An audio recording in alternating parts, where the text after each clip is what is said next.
Yo, Slaw, hey, good to hear from you. Snake Doctor, Dr. Banner, Snake Doctor and Banner Doctor. All the doctors. Convention of doctors. Slaw, what kind of doctor are you?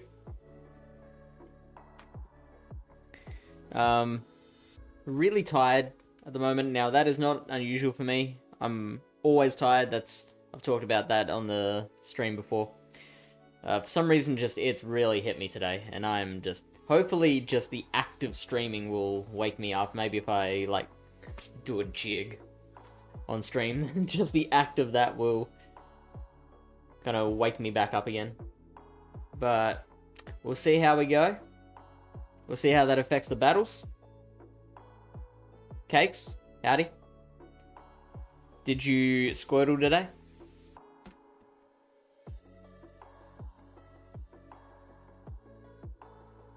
What do we think of this team?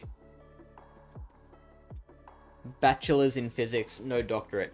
See, now I did very limited tertiary education. I did like 1 year of part-time TAFE for a course that I didn't pursue. So I don't know the difference between a bachelor and a doctorate. It sounds like the doctorate is a higher level than the bachelor. Is that right? You did until the rains came. Marge, the rains are here. Did you get anything good? I did get a rank 3 Ultra League Blastoise, which I'm pretty happy about. And 2 98s. One 14-15-15 and one 15-14-15.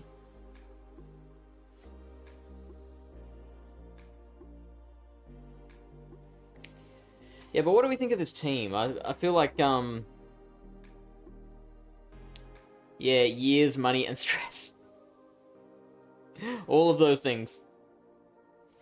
The idea here is to draw out a fighter with the Dunsparce. I've got... I mean, I do have to kind of worry about a Lantern in the back.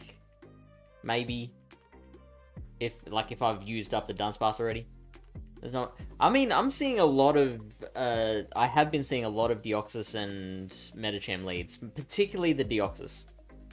It looks fun. Well, that's promising. Dunsparce is good. Yeah, there is not too much that can handle the Dunsparce except the counter. So maybe I'll draw out the counter uses with the Aurorus. Got a hundo with glasses and some large ones for the showcases, but already had a crate rank 13 and ultra rank 3. Cool.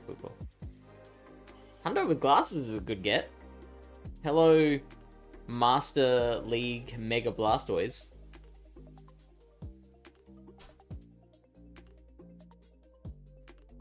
Did you get any shiny glasses Squirtles? I imagine you would have been playing back when, like, the first time the glasses Squirtles were around, right?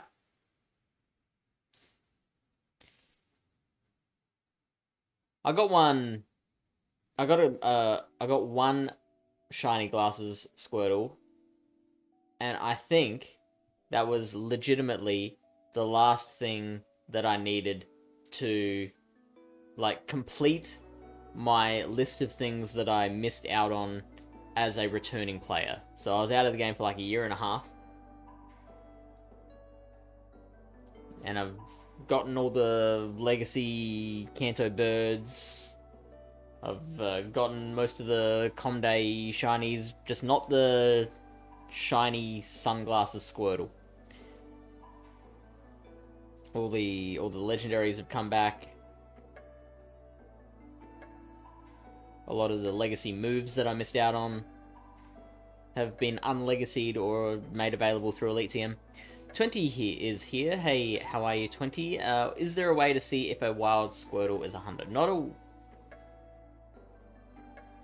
I mean, Pokegenie and Kalki IV do have some wild scanning capabilities, but I don't know how accurate they are.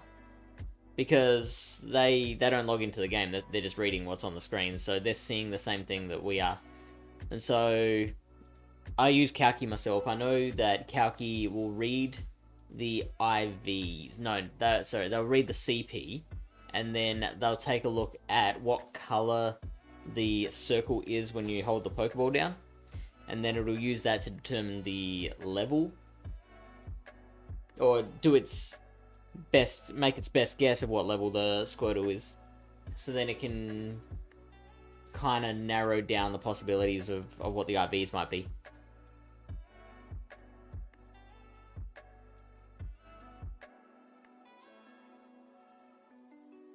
Yeah, I got a couple, but they aren't special to me. Had plenty. Yeah, that's what I figured. I figured you were around the first time. And for me, I just want to mark them off on the Pokedex. Like, after I evolve the thing to a Blastoise, I'm probably going to delete it. You keep up with the leaderboard. I was on the front page yesterday. Wow. Cakes. Dude.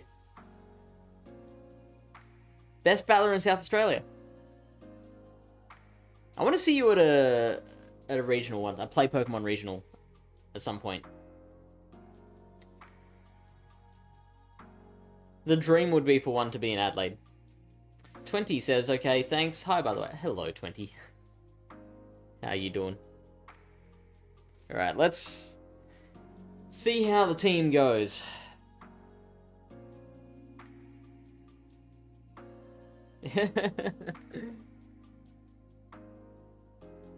But yeah, that's amazing. So you would be on... You'd already be Legend, is that right? To be on the front page? I don't keep up with the leaderboard, I have to admit. Okay, this is a good start.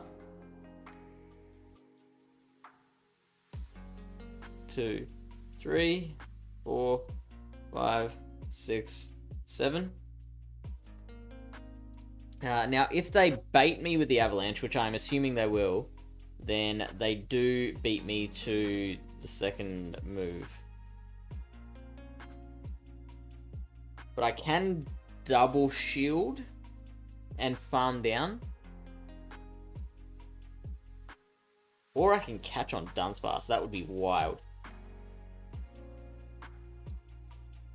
Show me the Shadow Ball. They have to Shadow Ball here, right? Otherwise I would have just farmed him down. There we go. Oh, I love it. Ooh, and there's the Lick user. Okay. I'm okay with this. Oh, no, I didn't turn it on. Hang on.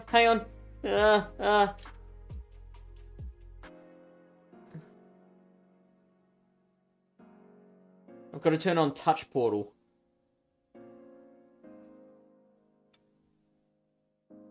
Twitch authentication failed? That's worrying.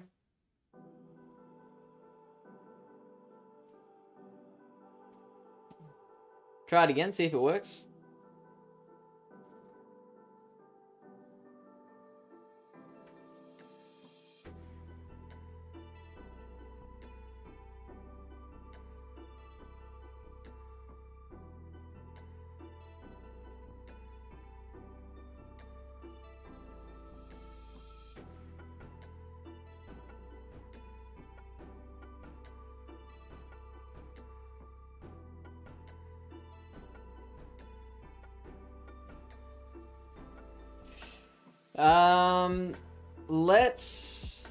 Let's let this go. Let's just farm it down with the Aurorus.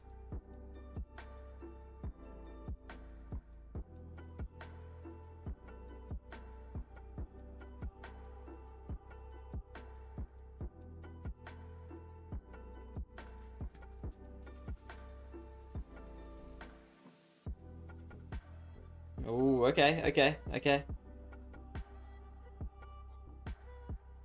I should have been a little better with my timing. They could have caught on me there. That would have been very embarrassing.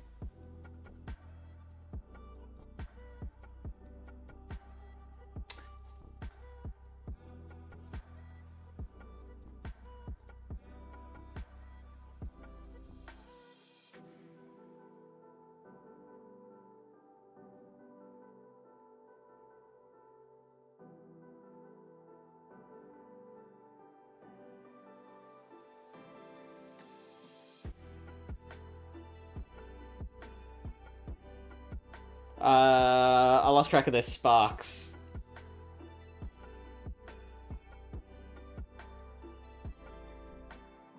But I mean, I can tank the next Surf anyway, even if they're up to 2, which I think they might be. I can tank 1 and Shadow Ball to death, and we are golden. So that was a good start.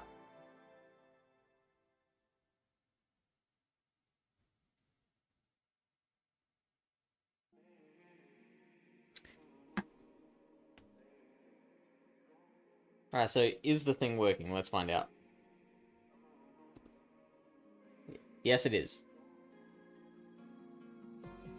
I also replaced the nuke command finally. Although that needs to be... that size needs to be adjusted. Yeah.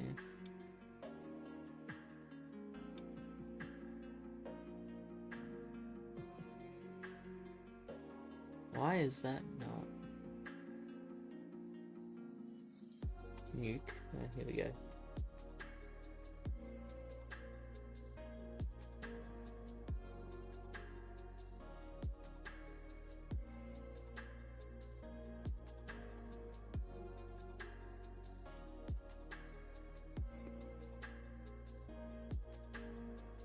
Much better.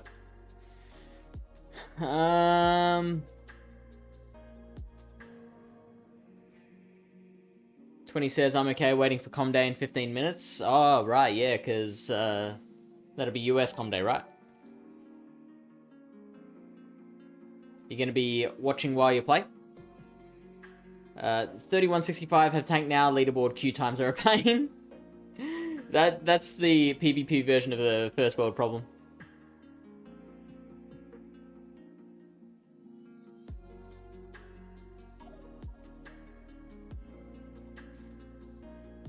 The issue with Dunsparce is that it doesn't exert enough pressure against a fighter, so if they have one, you have no chance to win switch. You're right, but against the 2 main fighters in the Deoxys and Metacham, the Cophagrigus will be able to come back in and come out of it with a solid amount of energy, which I would hope it can use to flip a matchup. Now, if they're running like Lickitung lead and then fighter in the back, that might be an issue.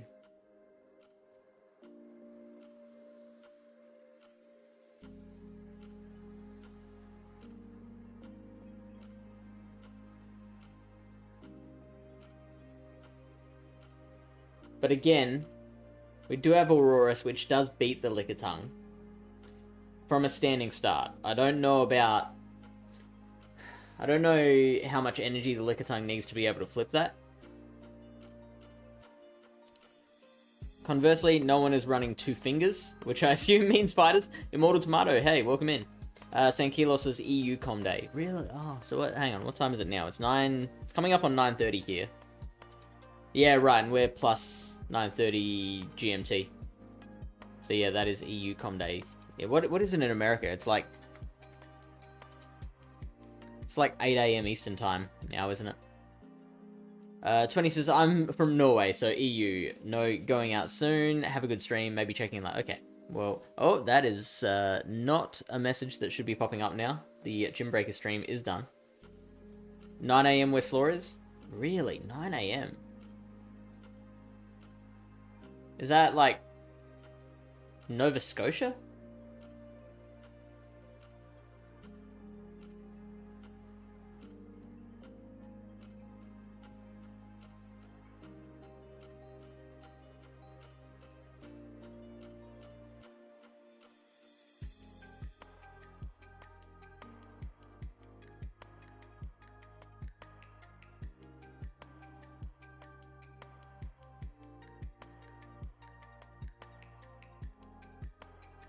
There we go.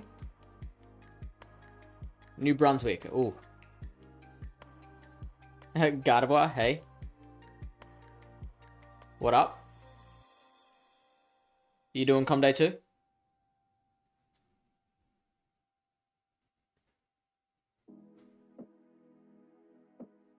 Well, hang on, no. If it's oh yeah, because it's coming up on midday GMT, so some parts of Europe are heading into 2 o'clock.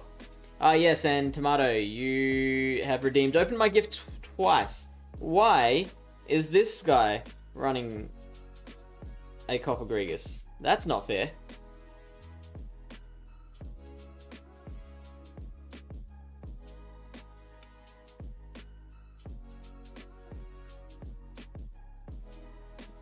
Ooh, there's the Dunsparce.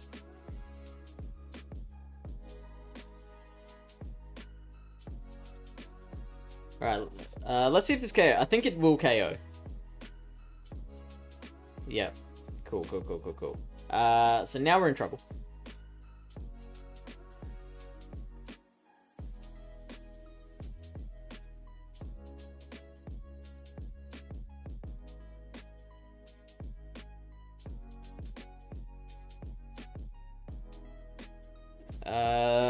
So we should have probably just played out that matchup, I think.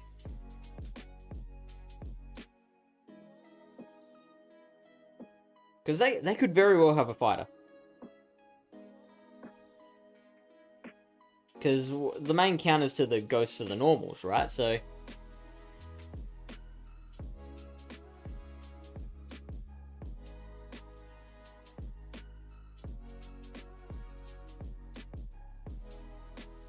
I should have thrown one more...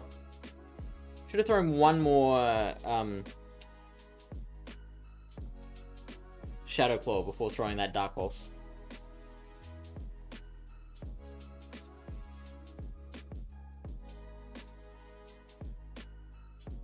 Okay, here comes the first shield.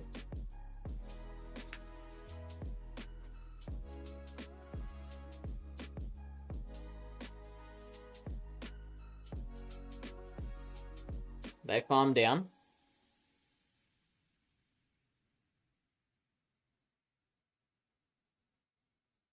Oh! Wow! That's wild. Ah! Oh no! Oh no! Okay. So that's just weather ball. Shit.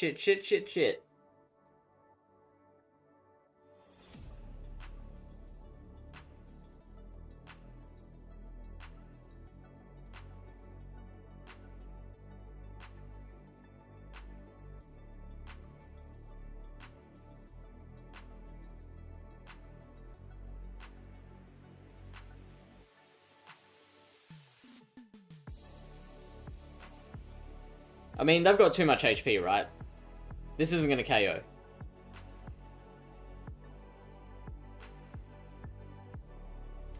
Bitch. Yeah, okay.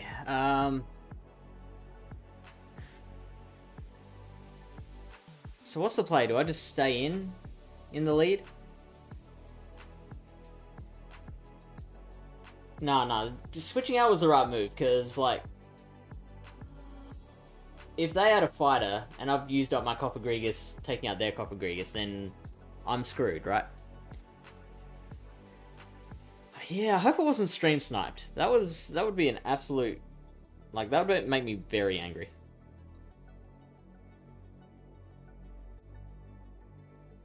Oh yeah, I still have to open... let me quit out. Oh, not too late. I will open your gift, Tomato.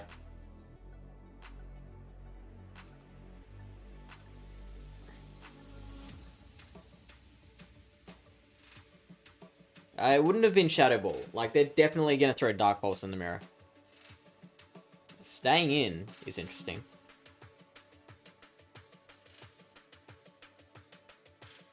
I'm going to CMP. Oh, wow, they did not CMP. That's interesting.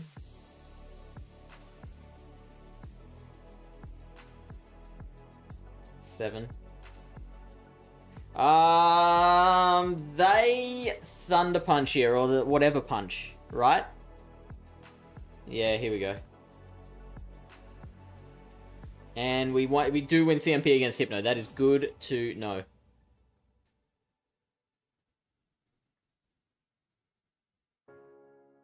Ooh. Giraffe rig, eh? That's 2. I'm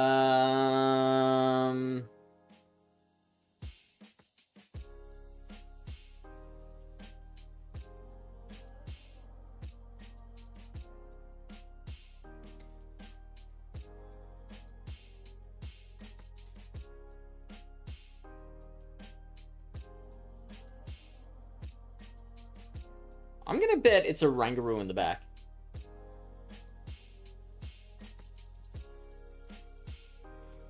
Hypno and double ghost counter.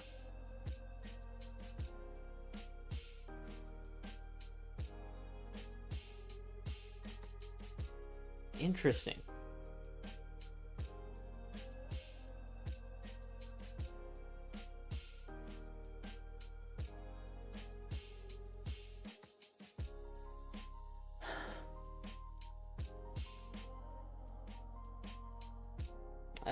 Yeah, I should have shielded the next one. Because I know the Girafarig has the Psychic Fangs loaded.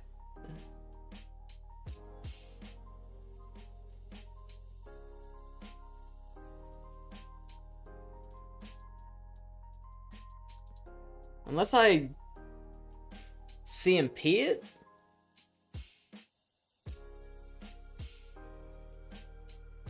Oh no, I didn't do it enough! I needed one more Powder Snow! Stop it! No! Go back! Can I...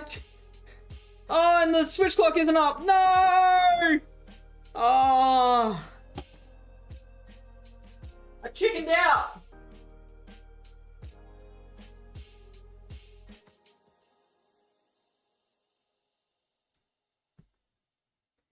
Alright, so... Let's see who would have won CMP.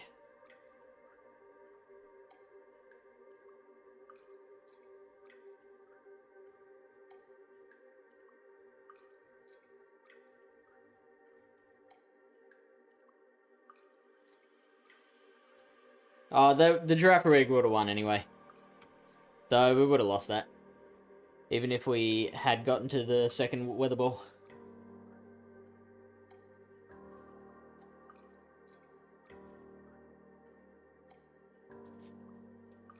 Dark Pulse doesn't KO in the mirror match. It doesn't, you're right, but letting a Dark Pulse through puts you in a position where you can be shielded and shield farmed down, which is pretty dangerous.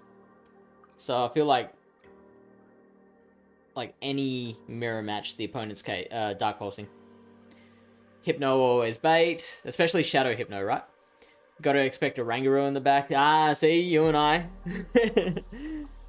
Slaw says double Psychic Fangs funky. Yeah, they're very ABA weak to Ghost. Hey, none of that. B Tobacco says, oh, g'day CAA. Welcome in. B Tobacco says, K-Muck is very fun, very fun to play. Have you tried already? I did use it a lot in single type cup. I haven't tried it for this cup yet.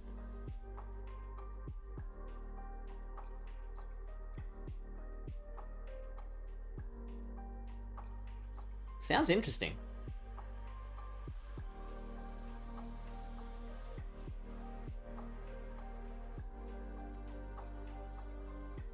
How does it do against Lickitung? It would generally lose, right? Tim says, morning! I climbed up to 28.58 and tanked back down to 27.69 because the game screwed me out of a ton of CMP ties. Hope everyone else has had a better time of it. Well, look. I may be just speaking from poor experience, but that doesn't sound like the end of the world. Like a, what is that? That's a 90-point drop. I'd still be like, yeah, we'll just pick it up tomorrow. Make that back. Gardevoir says, K-Mark, we just faced a triple confusion. Well, they're not all triple confusion teams. Having coverage for both fighting, ghost, and psychic, and resisting counters. You're making a case for it. I'm using Medi Licky K-Mark. Oh man, everyone has a Licky but me.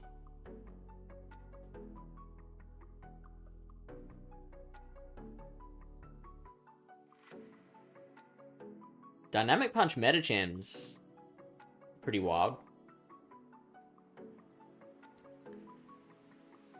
That's what I was telling myself, but it's nice when someone else says it too. Yeah, man, like, 90 points is like... Having a loss is unavoidable, right? Like, 90 points is fine. Just got a Hundo Lucky Wobbuffet, but it's not pure. Oh, man. That's an annoying one, Wobbuffet. Because you have to get it from... the only place you can get a usable Wobbuffet is from Shadow Grunts.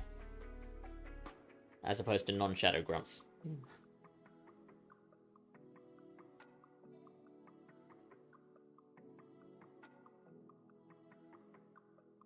Meganium.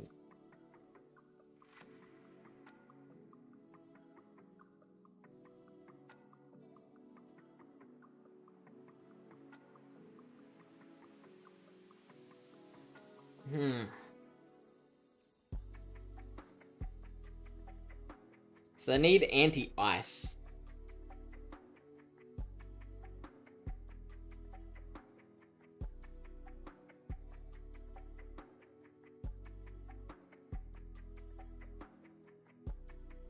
Oh, I'm gonna shield farm, I think. Or can I shield farm?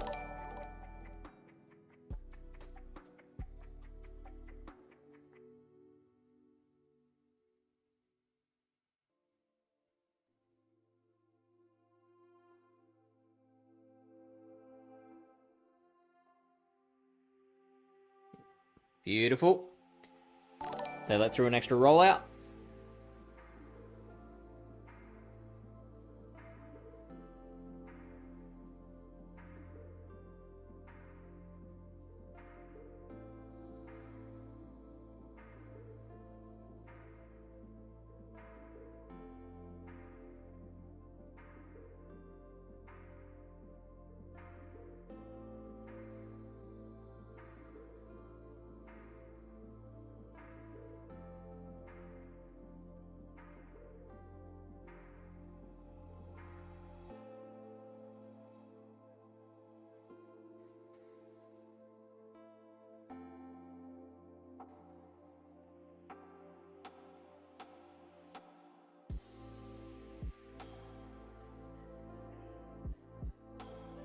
Ooh, okay. They were quick enough with the reflexes. I should bait.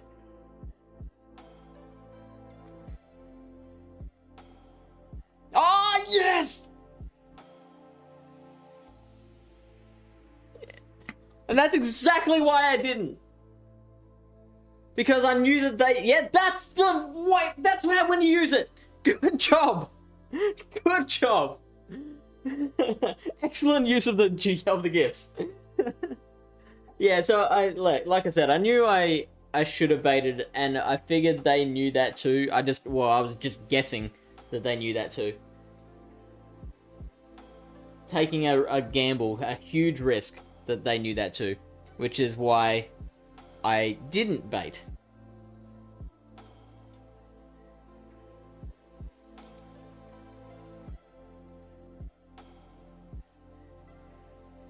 Tim says, it just sucks when I could have called it a day early, but who knew the game would just make my Mewtwo, Lucy, and Peter everything. Oh well, gonna try retro tomorrow for a change of pace. And yeah, I hope I don't sound like I'm dismissive of the issue, because like I would be angry as well. But which is in direct contrast to what I was saying before, where I'd be like, yeah, we'll just pick that up tomorrow. No, I would be upset. But I have been, for the last few seasons, keeping track of my ELO and charting them at the end of the season. And that really puts it into perspective, because, like, there are days when you lose hundreds of points, there are days when you gain hundreds of points, and it all kind of averages out to just be this... I'm trying to do it in the way that... so from your perspective, it just goes up and up and up and up and up.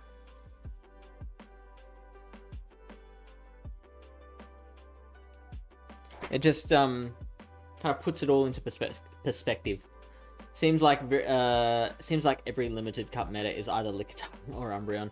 Ricardo on the go and CAA, thank you for the follows. I think Munchlax slash Snorlax could replace Licky, but maybe Outrage instead of Superpower. I don't know. Ooh. Ooh.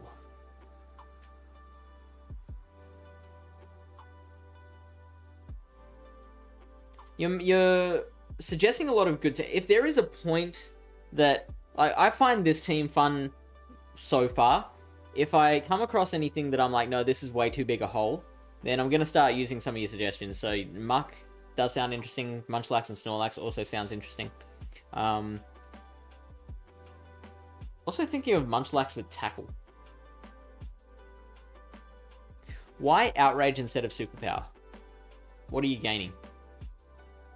I guess that's just to take on your triple dragon teams, right?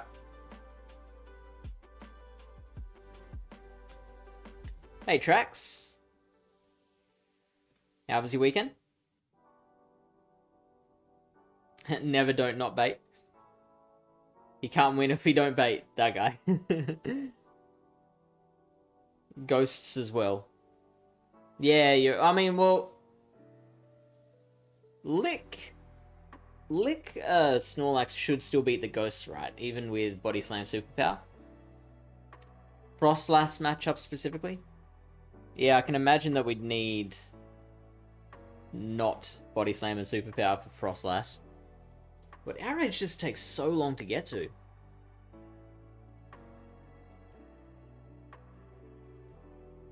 Like, they could almost get to 2 Avalanches, right? Some bread Comday shinies? Is that some word the kids are using that I'm not aware of?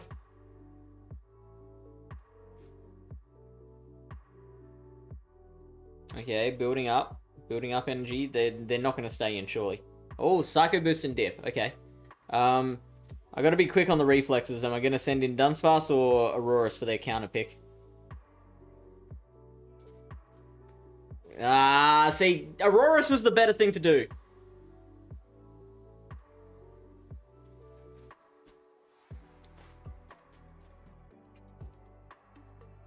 Well, actually, maybe not. Because... the Aurorus is a better pick against Noctowl. However, once we get rid of the Noctowl, the Deoxys can just come back in and get a lot of counter down energy out of that. So, actually, I do think Dunsparce is the better play.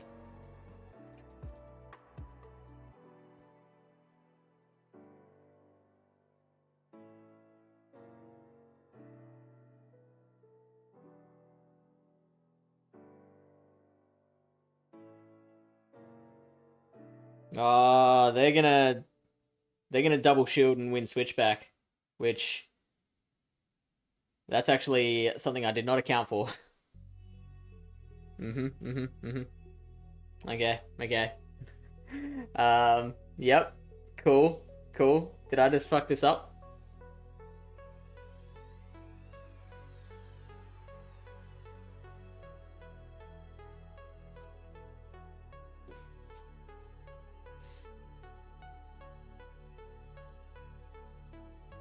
Oh, no, I didn't! Oh, no! Oh, they fucked up. I mean, I did fuck up. That's the, we can't avoid that. But they doubly fucked up in return. Oh, buddy.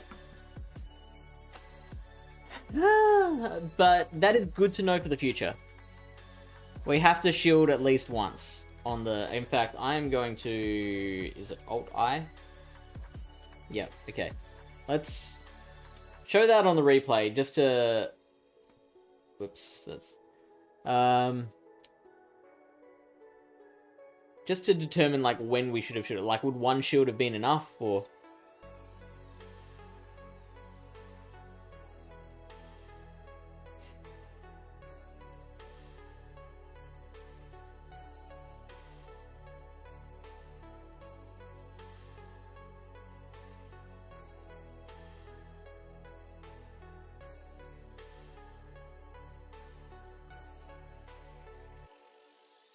Probably like the first or second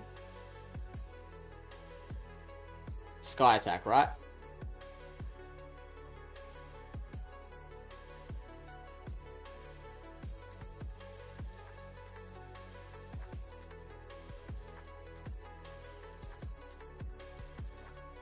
Well, whatever it is, like, I might even have to have double shielded myself to maintain switch.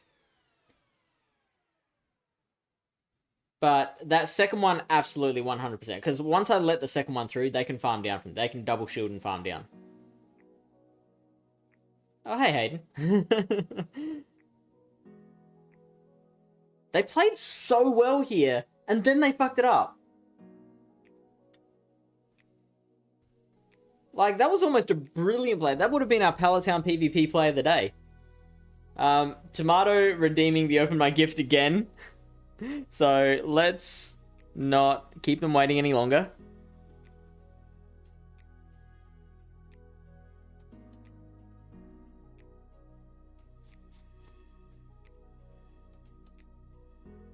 From the Arrow Fountain in Bahadurgarh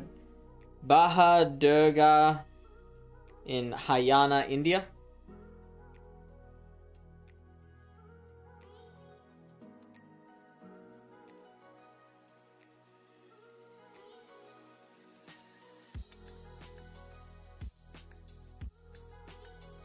And you get one from Paynham Uniting Church.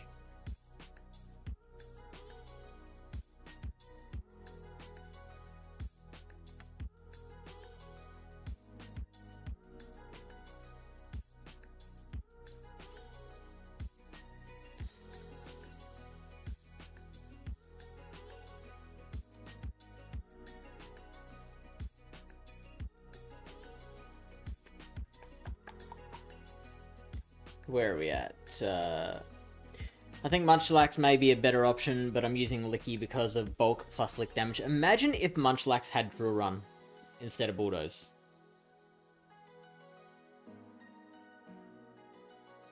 Ah, tracks with a gimme 50. Now, are we doing push-ups or sit-ups? Because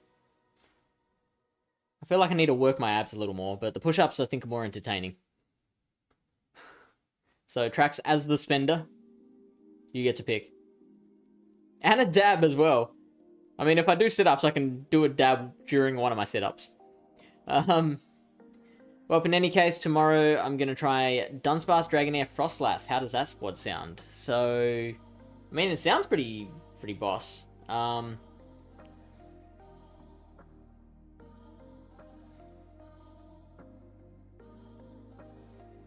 Aurorus in the back might give you trouble.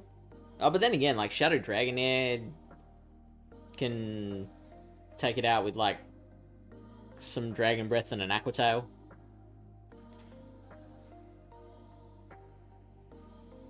Yeah, I don't mind it at all. Lickitung would probably outbulk the backline.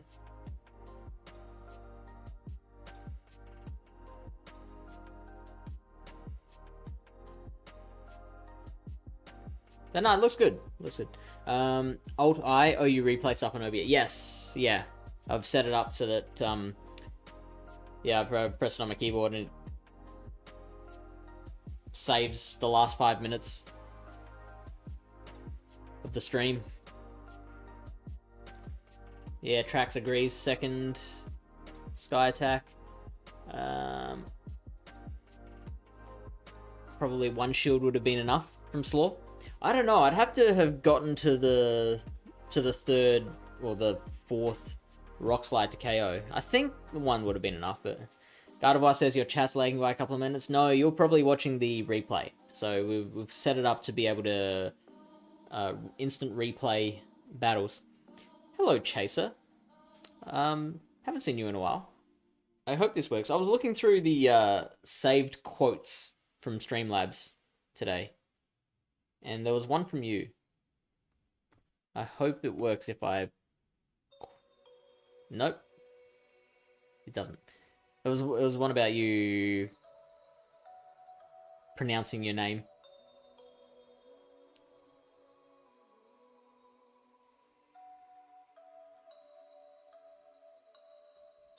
Hayden says I completed them. Thank you, Hayden. Trax says sit-ups. Dab when you finish them right away, please. I swore that I would not make an ABB team for this cup. Tired of that crap. It's so hard not to run ABB. What's one of the most fun teams you've seen yet? Haven't spent time playing retro yet. So far, I'm actually finding this team that I'm running pretty fun. The double dragon teams, I imagine, are pretty fun for the people who run them. Not double, triple dragon. Triple dragon teams.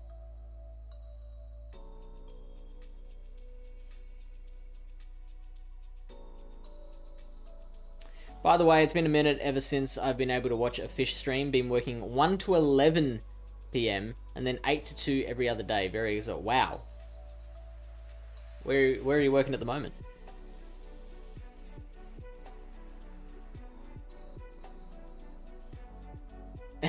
Yes, that's exactly what the quote was.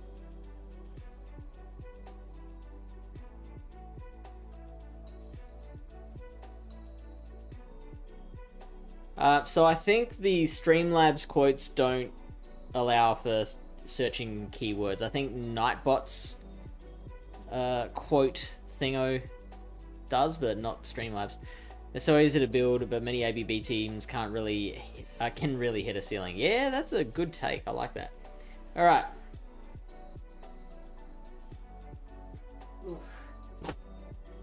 Sit-ups.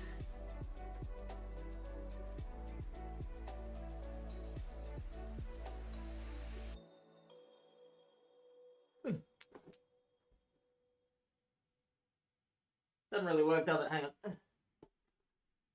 That's better. I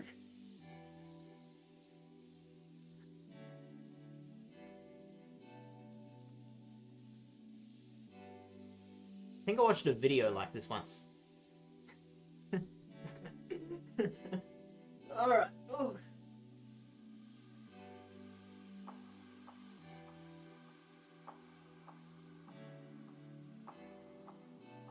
Ah, the bloody necklace is not nice.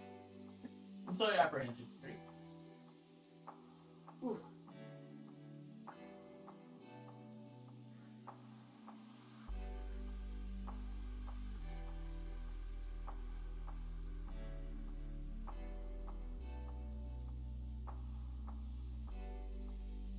Ten.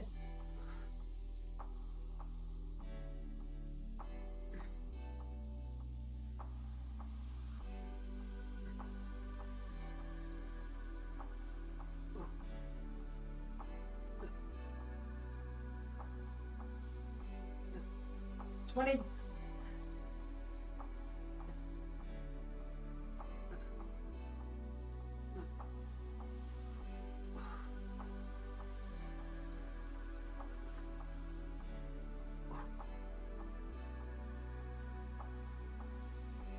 30.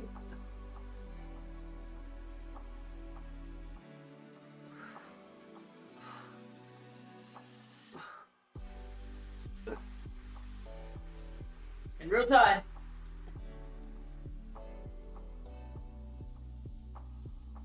40.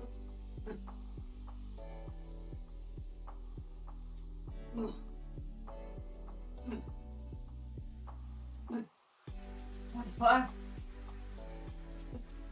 26.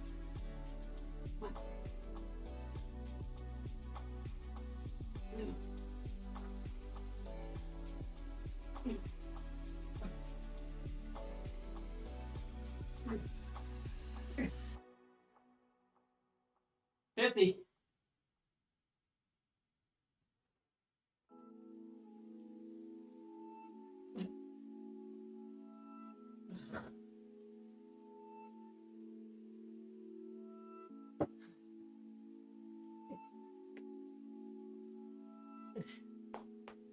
Oh, sorry, I forgot the...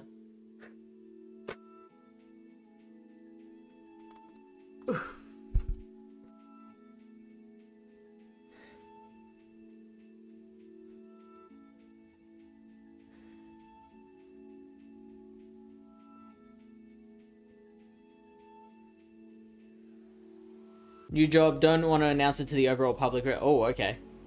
That sounds suspicious. Hayden. Wow, it's been a minute, hasn't it? You're getting tired real early. You shut your mouth. Trax says, congrats, you did well on the sit-ups, bud. I also did fit. Were you doing it at the same time? We were workout partners.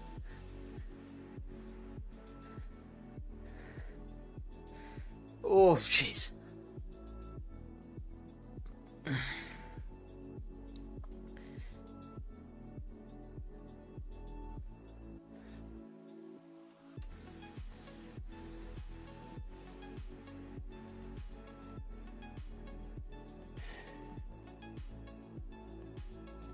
Don't worry, I'll clear these, Hayden.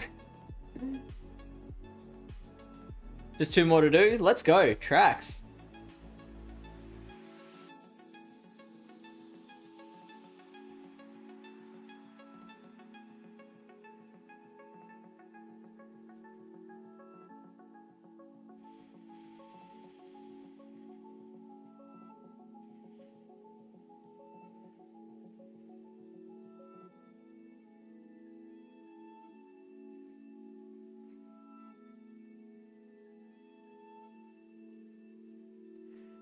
Shall we get back into it?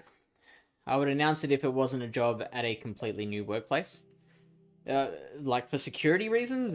Is that what we're thinking? Has there been a lot of jellies around? I have not seen too many Jellison. I've seen the odd one here and there.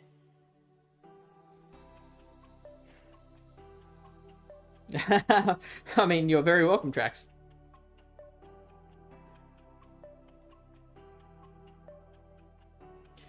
It is my pleasure. Now let's turn that back off.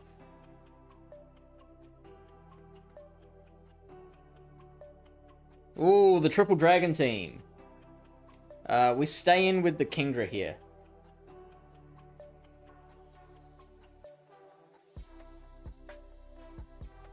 7 6s are 42.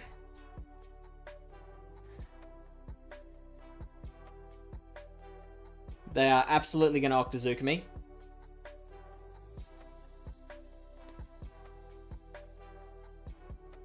So maybe I'll let it go.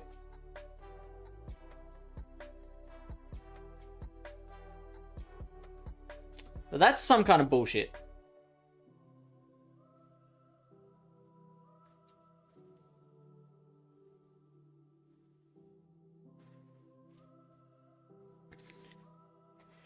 Now, this is why I do better. I've talked about this before. The reason I do better at pick 6 formats than GBL is because of team reading. Like, I have so little information to work off of.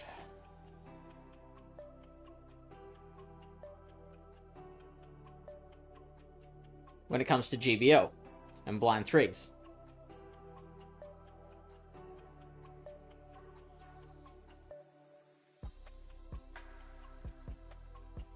Oh, fuck! I tried to... That's very annoying.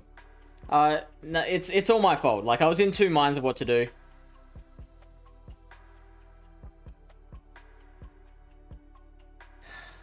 I might have ruined this. If they can successfully catch a rock slide on this thing. Oh, they tried to catch a Drew one. Very nice. Okay, so now they can't catch the rock slide. But fuck, yeah, I wanted to try and catch on the Dunsparce, but I was also like, well, I could just KO the Dragonair with the...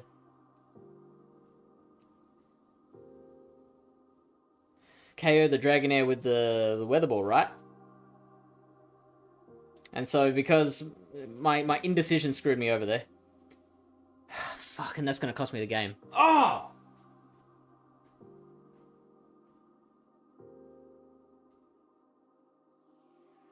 Oh, maybe not, maybe not, maybe not, maybe not, maybe not. Oh, this Drew run's got a KO. This Drew run's got a KO.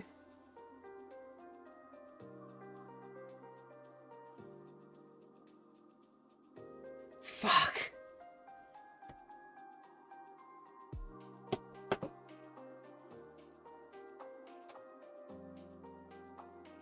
That was disgusting. And I'm so mad at myself. Like, that was an easy, easy win.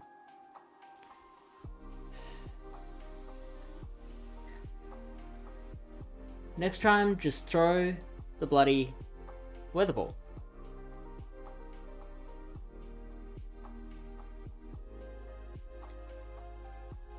I do live really close to it, I guess. Security reasons, passes. That would have been a nice catch. Chat, that was your fault. Do better. Yeah, chat.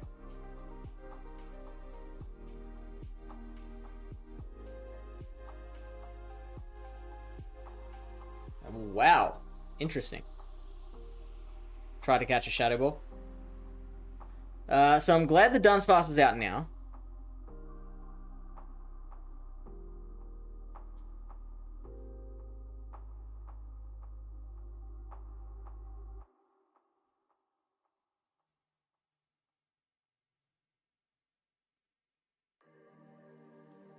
Like, they're Dunsparce, I mean.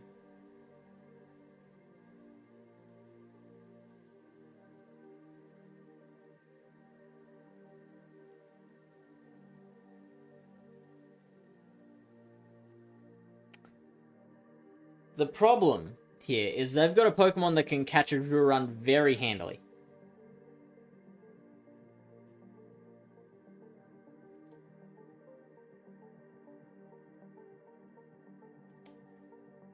Now, because the switch clocks went up, I knew that our switch clocks were aligned, so I didn't have to worry about a catch there.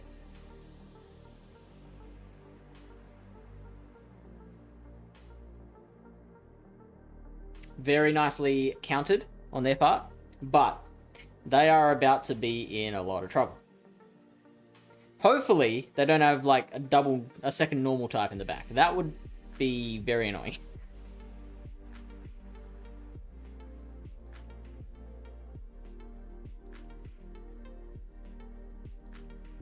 Aha.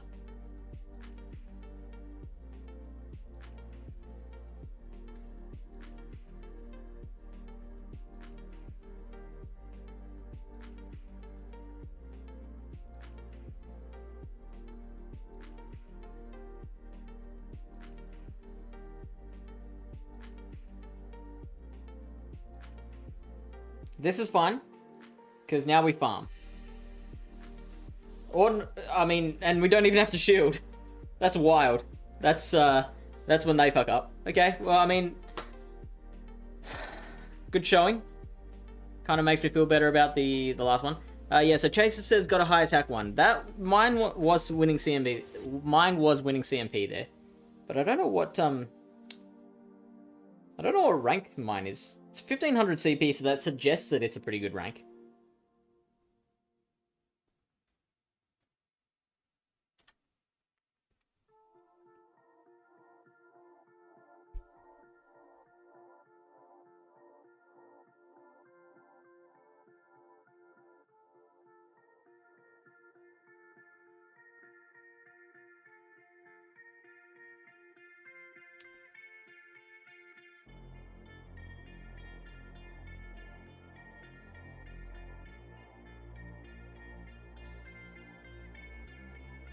Oh no, I'm gonna lose now, Doms. Why did you show up?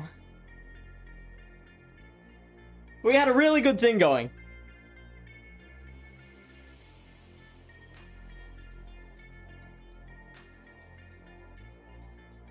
But also, hi Doms. Good to see you. Can we please have a shout out for Senor Pogo Doms?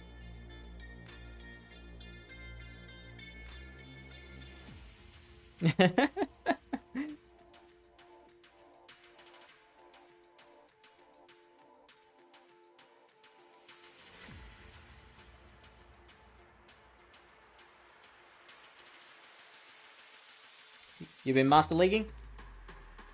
Thank you for the shout out. Oh, I don't think this KOs.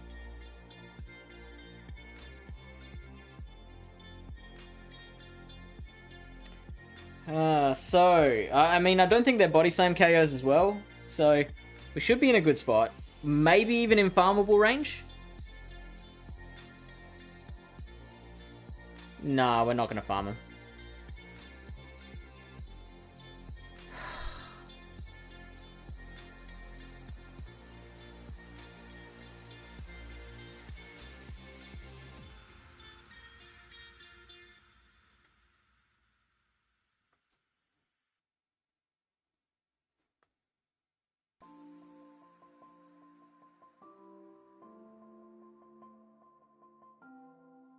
Nice. Nice, Gary.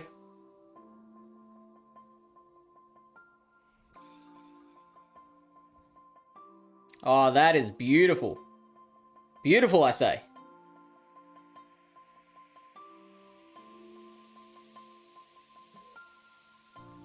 I'm going to send in Auroras here. Because we're obviously going to be hitting him with Meteor Beams, right? And it's useless throwing Meteor Beams when we've already gotten rid of a bunch of their health with, like, Shadow Claws and Shadow Balls and Dark Pulses. 7, 8, 9.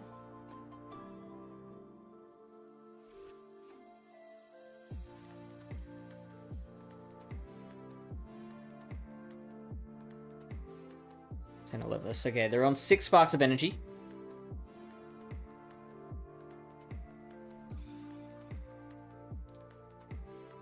Seven, 8.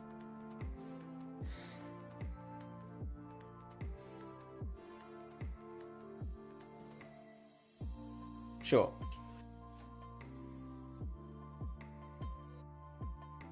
Calculated.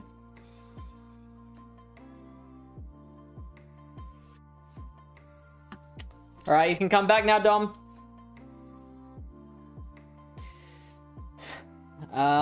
Dom says, how's Retro treating you? Well, okay, so first couple of days that I played it, how long's Retro been in now? It started on Friday my time, so Friday, Saturday. So first 2 days of it, I was struggling to find teams. I like the look of this team. I think it feels good at the moment. There have been a couple of battle, like we've only played one set. We're in our second set now. That first set was a 3-2, but there have been a couple of battles where we have absolutely thrown the game due to sheer stupidity. Not team comp, like team is fine, but sheer stupidity lost that for us. I don't think you were here for it. We faced a triple dragon team, and we had like a loaded Auroras, and then I got stuck between, like, I had this real moment of indecision of like, do I try and farm down the Dragonair, or do I just throw the Weather Ball to finish it off, and then just not have as much for the Altaria when it comes out, or do I try and switch and catch an Aqua Tail? And just the indecision of that caused me to hesitate long enough for them to get to an Aqua Tail and KO the Aurorus, and then Dunsparce was not enough to handle the Altaria plus the half of a Kingdra that was still left.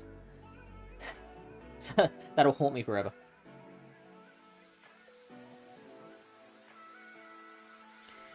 Well, speaking of working, my next is a 6 AM in 2 days, so I probably should sleep now to get into a schedule of waking up early, as it's 10:30 PM. Well, thanks for stopping by. Appreciate you as always. Love the work you do, even though I don't know what it is that you do. Yes, sir. Hit Expert. Waking up a bit before continuing the push more. All right. We have ourselves a raid candidate. Rollout animation makes it hard to optimal throw when using one-turn moves. I don't know why. Yeah, I've noticed that. I've snuck through a lot of rollouts. Oh, so it wasn't because of me being a chat. I just assumed you'd navigated away from the stream for a sec and then come back. Fish needs to bait more. No, I feel like I've proved that not baiting has been really helpful for me so far tonight. Oh, see, I've tried with the sound on, Chaser, and I just can't do it. Not a fan. Night, have a great stream, and I hope you lose all your set. Wow, Hayden. Savage. Only effects sound, no music. I know the counts and how to throw on optimal timing, but rollout seems to sneak way more than other moves. Maybe it's me. I find that with Charm. Charm always gets through. I don't know why. Oh, you're playing on TikTok. Man, I want to get I want to get on TikTok, but TikTok are not playing ball. Oh, Matt Beer, g'day. Do we have any more mods in the chat who can shout out Matt Beer 87 for us?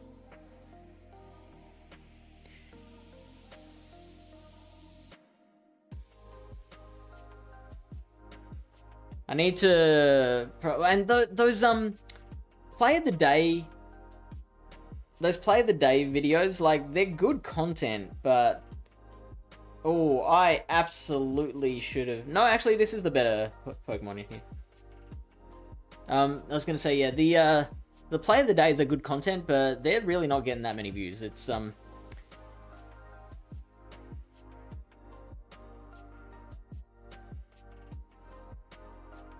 It's like 300 per video. It's a bit disheartening.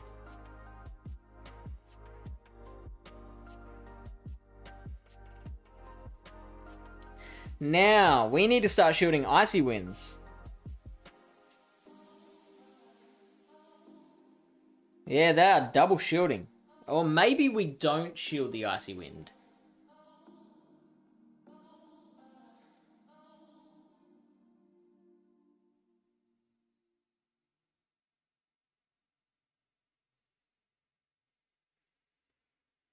Okay, so they just farm down.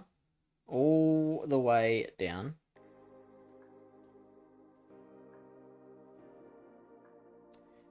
We could have maybe switched out there.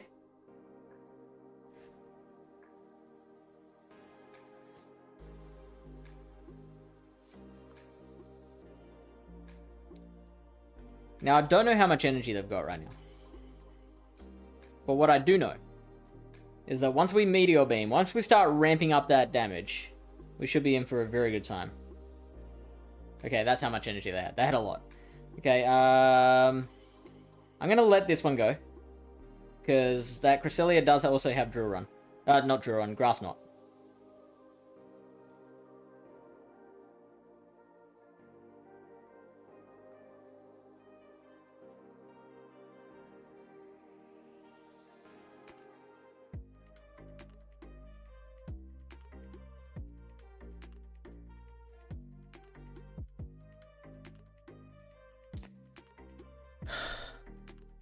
I think they'll have another Pokemon weak to counter in the back, so it might be a normal type.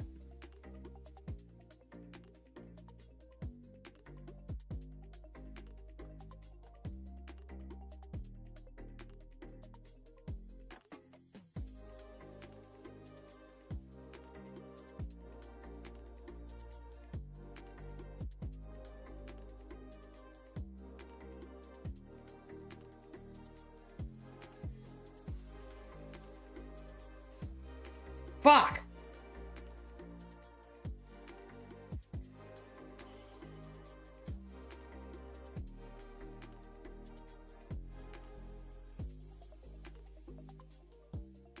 Psychic double weak to counter. ABB weak to counter.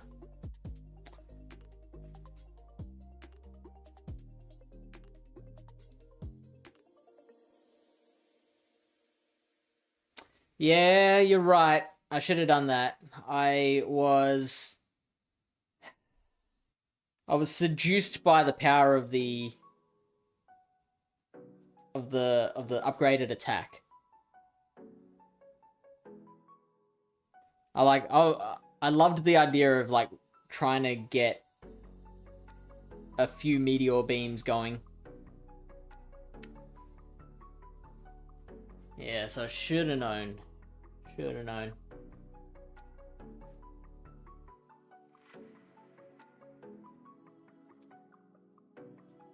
Twitch has been lackadaisy lately. I don't know why. What do you mean? Like you're not getting the views or? Actual Matt Beer. Chaser says, was expecting more fighting leads with Retro. I've seen a few Deoxys around. Not heaps. The coffer's going back to the grave, given that His backline must be good versus Ghost. Yeah, you're right. That's a classic duo core and pivot line. Hey, the Stone Soul. Problem was Dugong got way too much energy. Yeah, and you're right, I wasn't counting. So like I was actually surprised that it got to the drill runs that quickly. Shenanigans, thank you for the follow.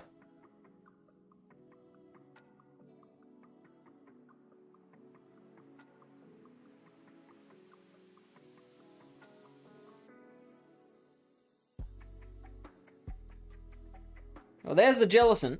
Whoever was asking about that before.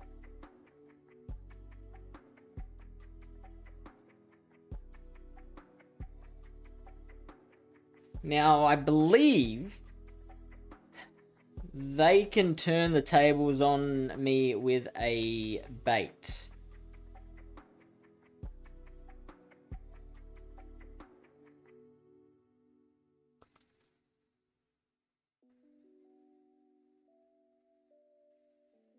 Oh.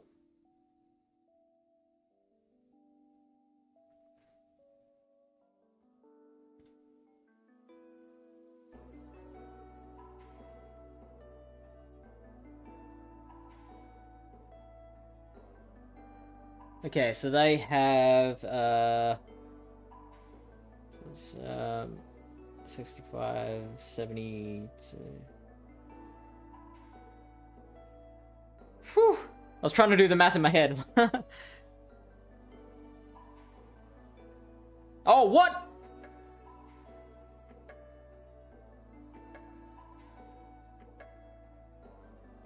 Oh, this is Dragon Tail. Wow, okay, so that is 4 Dragon Tails. Yeah, that makes sense. A lot more dragons around. 5, 6, 7. And they... Dragon Claw / Night Slash. Probably Night Slash is the better move here. Breaking Swipe, okay. Yeah, of course. Why have Dragon Claw when Breaking Swipe's an option?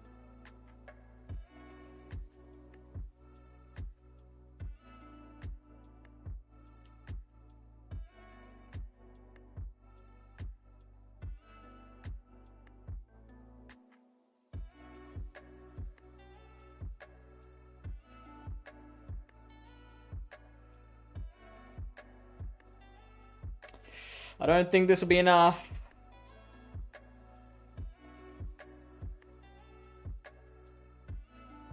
It is. Oh, hello. Oh, why did I... yeah, no. Weather Ball is the better option here. Even though the Meteor Beam will raise our attack back up once again.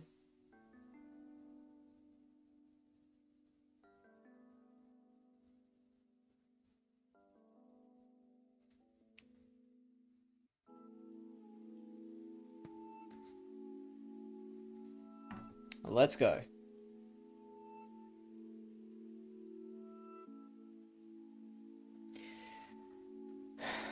Chaser says, I was thinking of Bonsly, Noctowl, and Shadow Zard. But Jelly's what I'd be most afraid of. Bonsly. Interesting. I mean, Shadow Zard would have actually not negligible amounts of play against a Jellicent. Flip Factor says, is Fracture good in this cup if you don't have the typical dragons? Let's do the math. Let me just catch up on chat and then we'll take a look at it. I don't know, just seems off as much as people complain about Master League, and so far TikTok, the views and engagement has been so well. Shockingly, almost had 150 followers from live streaming MLO battles to expert. Far out.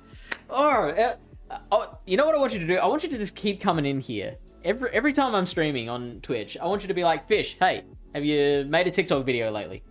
Because, like, obviously the way to start being able to stream from TikTok properly is to get more followers so that they'll start giving me the ability to stream from my phone.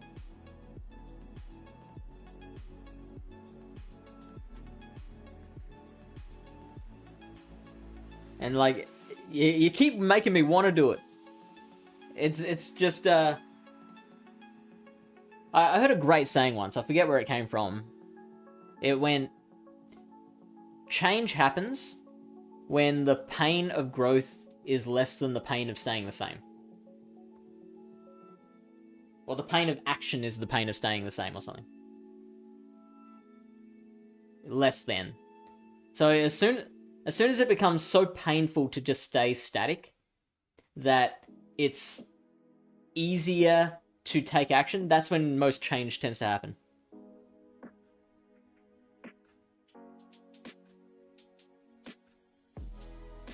As much as people complain about MLO, the content is usually good. Look, people complain about everything under the fucking sun. People just like to complain. We just like to complain as a species. Matt Beer got a lot of viewers playing Open Master League. I mean, what are we at now? We're at 58, so I'm pretty happy with 58. That's like the high end of average for me. Plus, I literally can't do Master League, so... I tried Bonsly, but it did not go very well, but I suggest you try it for at least one set. Tim says, I mean, I watch GBL content regardless. Usually, watching is not equal to playing. Gardabar says, Ultra League gets the least views, probably. Do you think so? This is an interesting thought experiment, though. Like, what do people like watching the most? I might actually put out a Twitter poll on that.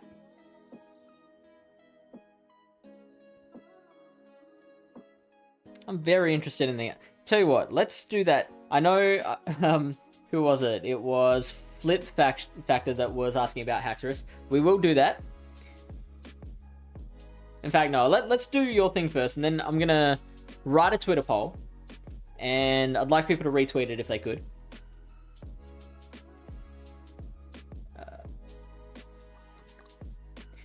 Tim says, though in all fairness, affording Master League has never been a big problem for me. The metagame can tilt me sometimes, though. Dom says, yeah, and the partner push has been static. It's more so with Twitch, not our community. When your numbers doing better on YouTube and TikTok, it's more encouraging, especially when you invest the time. I've often wondered, because, like, so with our channel, I've just been hearing over and over and over again how much Twitch are just running their business into the ground. But I feel like the viewer experience has always been better on Twitch. So, like, I had the bright idea of multi-streaming to Twitch and YouTube so that we could grow enough of an audience on YouTube without fully sacrificing Twitch, right? But because most of the Pogo audience is on Twitch over YouTube, like discounting TikTok for a second, everyone's just like, well, if Twitch is the option, if Twitch is an option, why wouldn't I just go to Twitch, right? So I wonder what would happen if we did just concentrate on YouTube. I'd be giving up income for the community, but I've been willing to do that before. Aquinos says, no, it really pisses me off when I don't have anything to complain about. All right, I'm gonna add that to the quote system. That's funny. Excellent introduction to this channel, Aquinos.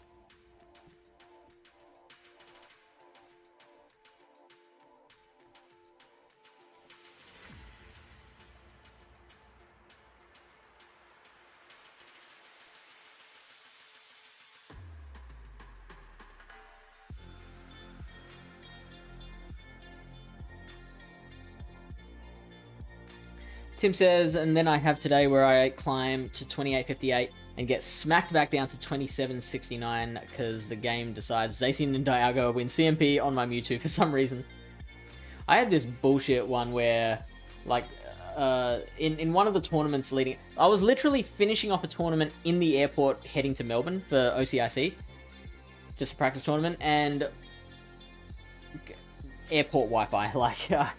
I got some lag, obviously, and I made this great play against my opponent where I, built up exactly the right amount of energy on my Charizard to be able to take out the G-Fisk that I knew was loaded with a Rock Slide when it came back in, and the G-Fisk won CMP against a Charizard. And I was like, I messaged the guy on Discord after being like, oh, look, I have to go, so like, I'm going to just put it down as my win, right? Because we all know that I won that one. And they were like, what are you talking about? Like, my journal says I won. And I'm like, yeah, but like, my Charizard should have won CMP there. Like, that, like, G-Fisk is never winning CMP. What's, like, you know, you didn't win that fair and square. And they're like, if you want to take it up with the referees, we can launch a dispute. And I'm like, oh, fuck you.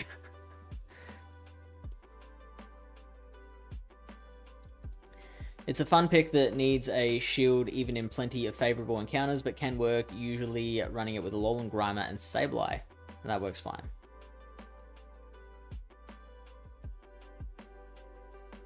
Should have just stopped after my third set. I've got to start letting sets go. Yeah, Tim, that is a hard thing to do.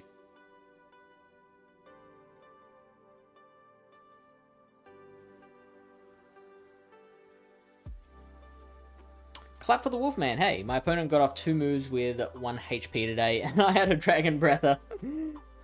That should not be possible. You are absolutely right. Okay, so let's look up Haxorus. Flip Factory, you still in chat?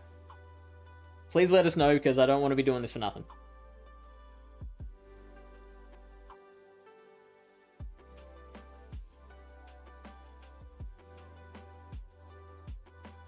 Is Surf the better move over Night Slash? Okay, excellent.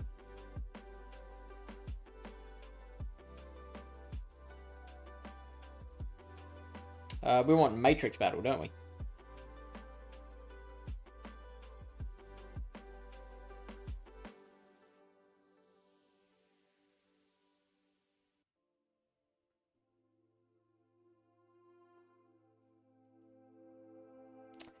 Phrasing, I appreciate you asking.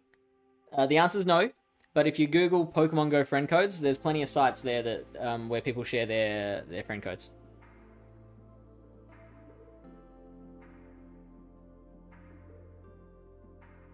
Oops. I do really appreciate you asking first, though.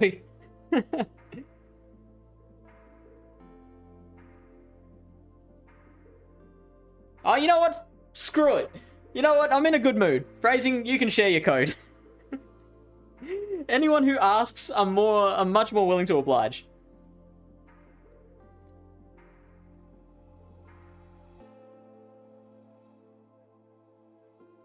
But honestly, it is much easier to Google Pokemon Go friend codes. I'm really going back and forth on this, aren't I?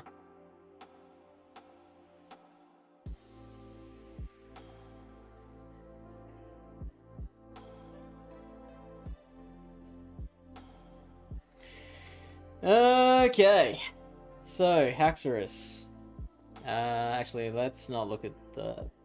Let's look at other. Okay, so Haxorus loses to Altaria, where Dragonair, regular Dragonair doesn't. Altaria is the only dragon that beats Zard, Shadow Zard specifically. Dragonair will lose to Credilli. Dragonair and Altaria beat Deoxys. Haxorus loses to Shadow Dragonair. And to Drifblim. I'm not liking the look of this. Double and Dunsparce, that's alright. I don't mind that.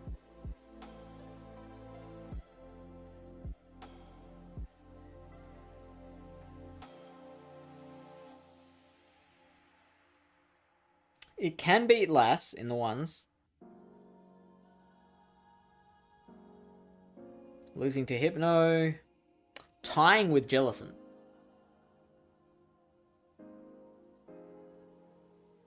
Losing to Lickitung.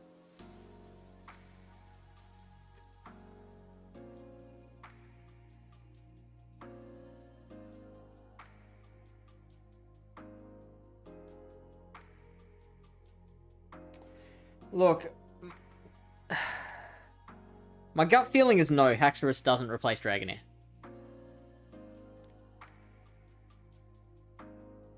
if you've got no other dragons, then go for it.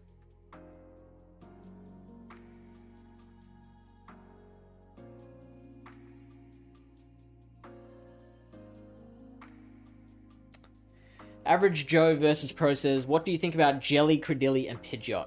I think Pidgeot's underrated in this cup. I was using a Pidgeot lead for a bit, and I really liked it. I don't think it goes with the team I'm running, but yeah, I'm digging Pidgeot. Now,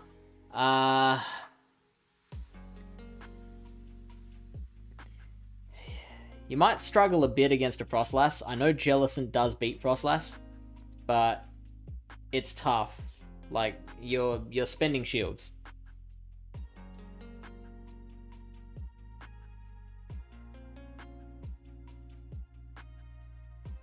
And you kind of got to play the baiting game. I think you get to the Shadow Balls at the same time.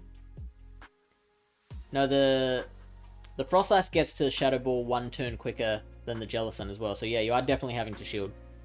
So you've got to bait that in the lead. And then, like, if your Jellicent is all used up, like, regular Credilli doesn't beat Frostlass. Like, we learned this one in the complete breakdown, so I'll advertise this now. On Tuesday nights US time, 8 p.m. Eastern US time, myself and GBL leaderboarder / World Championship competitor, Lyle Jeffs, we do like a big breakdown of each upcoming GBL custom meta. And so we were looking at the Retro Cup, and we discovered that Shadow Credilli can knock out Frostlass with 1 Rock Slide and 7 Bullet Seeds, where the regular Credilli doesn't do that. It needs a 2nd Rock Slide. So Shadow Credilli is a little bit better there, but yeah, Frostlass is probably your biggest issue. Yeah, unironically, fast move pressure mons are sim heroes at the moment. They don't function as well as they should because of mons reaching moves while fainting to fast moves. There we go. B Tobacco says, go to Pokemon Go Friends on Reddit. Phrasing says, pretty new to the game, to be honest. I played years ago when it was new and Gen 1 only. Oh, yeah. I was one of those people. Cheng says, gifts from Fish. Good luck. Hurry before Fish decides to change his mind again and say, you know what, and then ban you. Oh, no. Flash, did you just delete Phrasing's message? was that the friend code?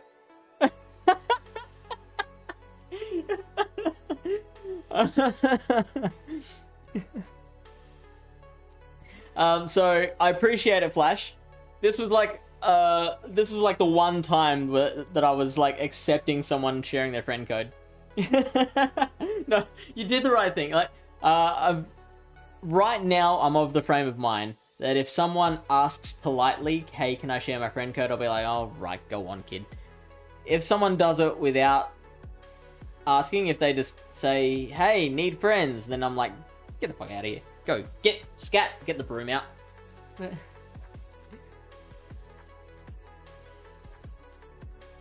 Yeah, Bozo Jeffs. Yes, that Jeffs. Local Squirtle event just started, so I'm off for a walk. Alright, see you, Frey. Oh, no, you chased off Phrasing. Did I make a mistake? Sorry. Yeah, look, any other night, that's not a mistake. Just caught a shiny Squirtle. Well done, Phrasing. Alright, now, the second thing we were going to do is we were going to get on Twitter and we were going to create a poll. Now, do I have to... Yeah, it's a poll.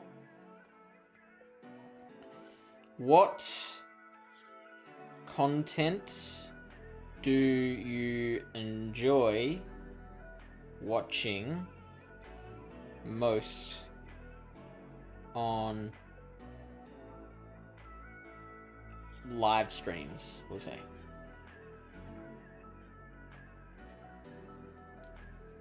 Open GL. Open.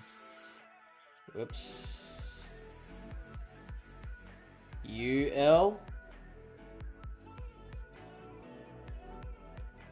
Open, or let's just say Master League.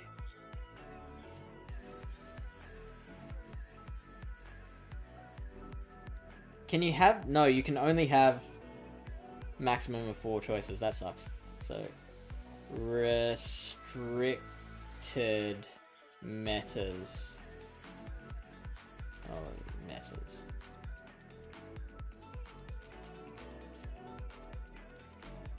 Do we give it 1 day or 2?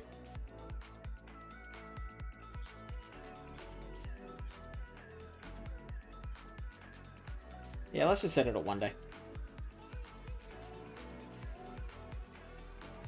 Alright, now if everyone could retweet that for me.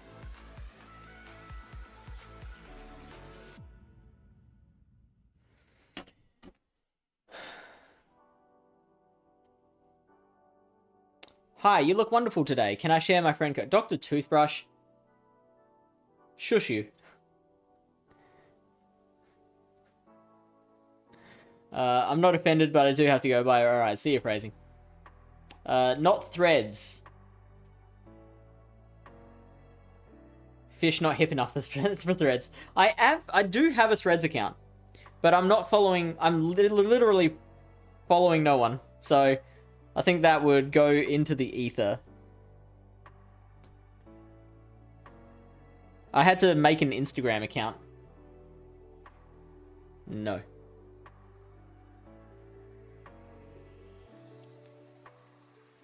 Yeah, and this is a personal one. It's not for... It's not for Go. I do need to set it up so that... Because, like... If people are going to follow me on Threads, I'll need to set it up so that it's Pokemon Go adjacent, you know? Like the Twitter is, you know? I'm named FishOnAHeater. It doesn't have my real name on it. Hey, that's Blepnir. Love that guy. Ah, he's alright. Slaw says, I know I like watching restricted even though I prefer playing open metas. Yeah, that's... I mean, I can get that. 2451.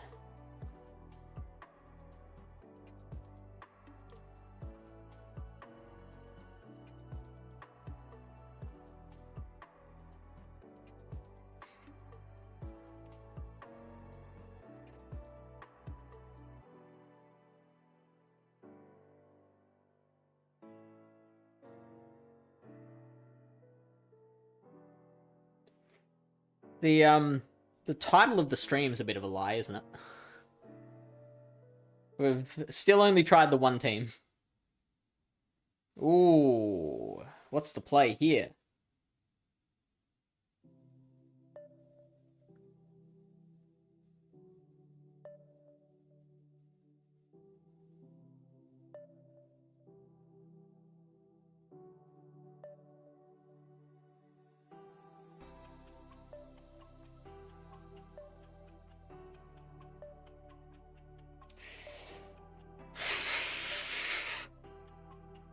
I'm gonna let this go because they'll get to a second one. If we can't survive the first one, we won't survive the second.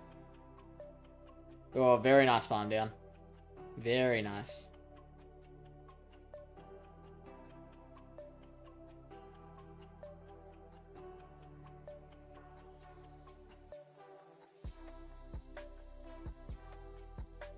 Again, we got through a rollout. That's wild. I'm actually gonna shield here. Oh, really? Well, that just cancelled out the rollout we snuck through.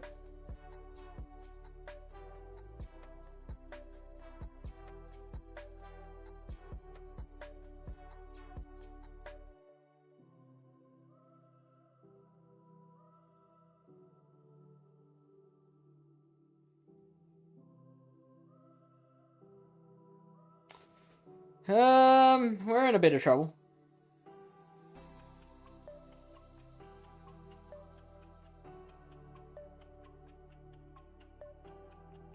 Okay, they threw straight away. That's promising.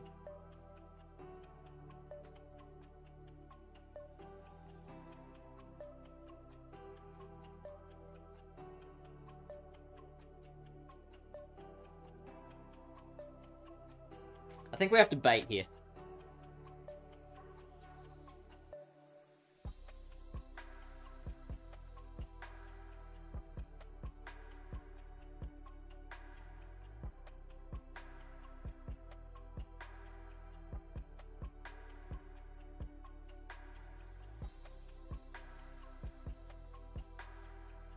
Oh, hello.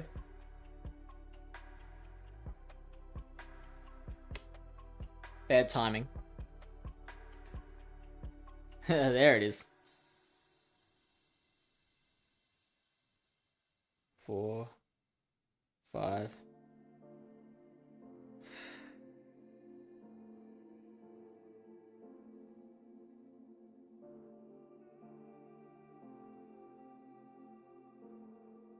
No.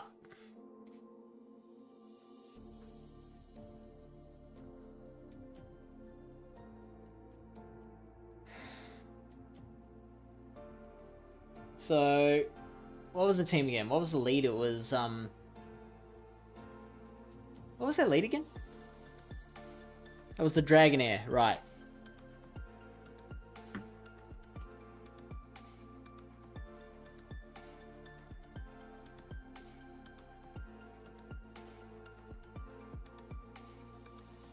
So 4 of you rotate playing on this Twitch channel. Is there 4 of us or 5 now? There is 4 of us, yes. So myself, Lily Bear, Blepnir, and Taco Dog.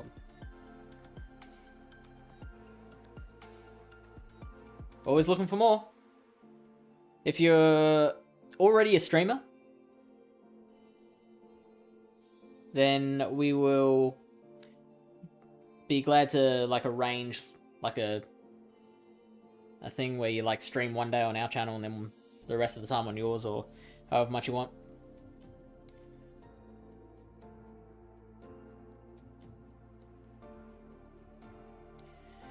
You can only try 25 teams, 30 if you banked a set from yesterday, and 50 if you battle over midnight. Alright, so not millions. Maybe that was a little bit overkill. Then you have shield advantage and will most probably lose your switch and a shield while taking their last shield. And will most probably lose your switch and a shield while taking their last shield, coming in with Coffin again and being able to move for their Dragonair. So throw a Dark Pulse and switch is what I'm getting there. For what seemed like valid reasons. And with the rest HP on Coffin, as well as a shield and meteor beam, you're looking good versus whatever comes in.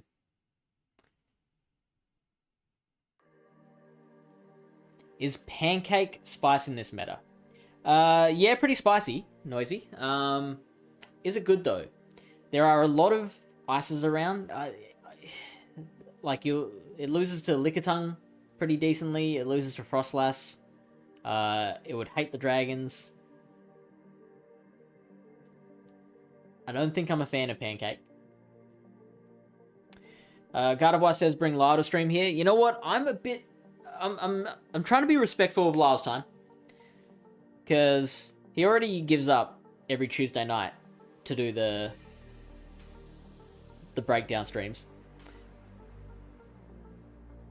Last week we got him on the podcast as well. Plus BTW got him on their podcast. And he's also someone that doesn't stream every week on his own channel, so like I wouldn't expect him to be able to commit to a week on someone else's channel as well. It would be great.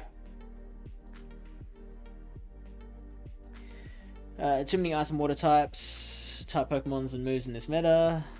Just a smidge. Noisy says, I was seeing so many lanterns with Spark and I was thinking of using the Pancake. Right. I mean, Dunsparce is probably a better option, because Pancake isn't the only thing with ground moves. Dugong.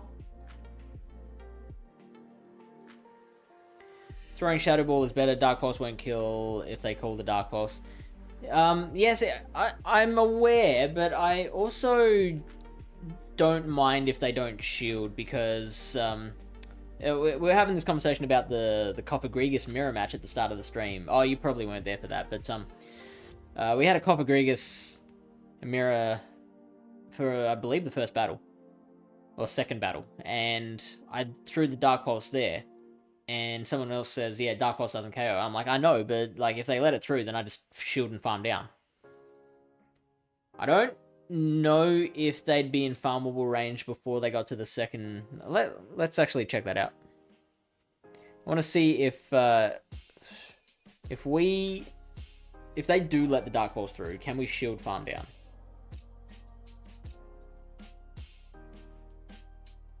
Or do we even need a shield? Let's try the Shadow Dragonair.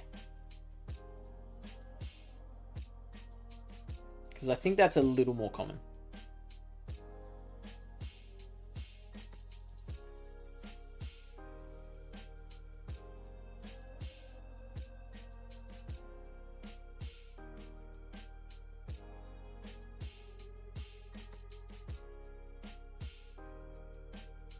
Active Tower does 26%. So we probably would need to use a shield, but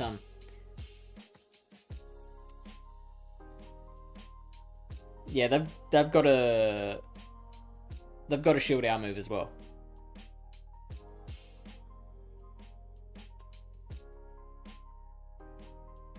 Gardevoir says, is Pancake Euphis? Yes, it is. If they call your bait and get one hitted by Shadow Ball, you're even better. Yeah, true.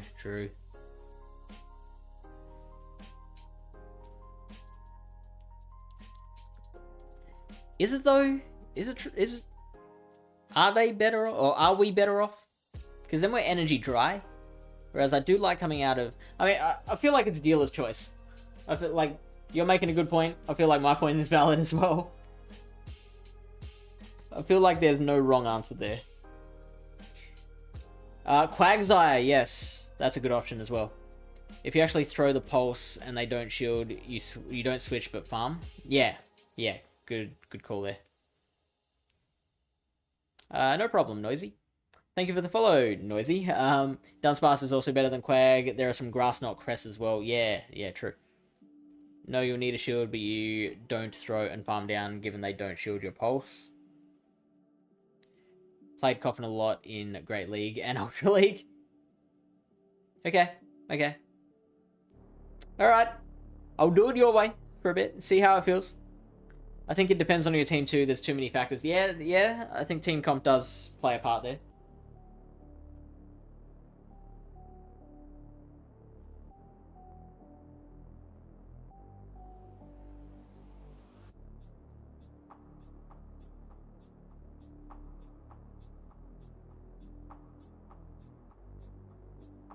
Ooh, Toxapex. This is a good lead.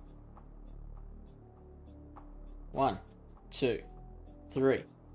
And hello, Lantern.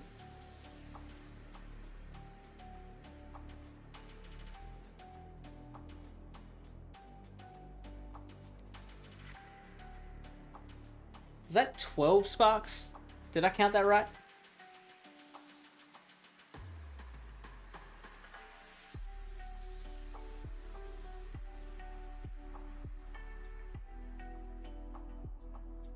I could have gotten in one more rollout.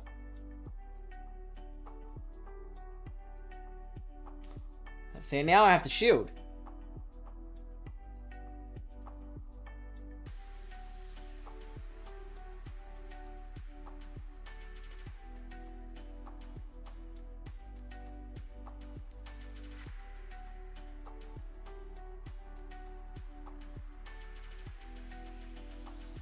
Oh, hello.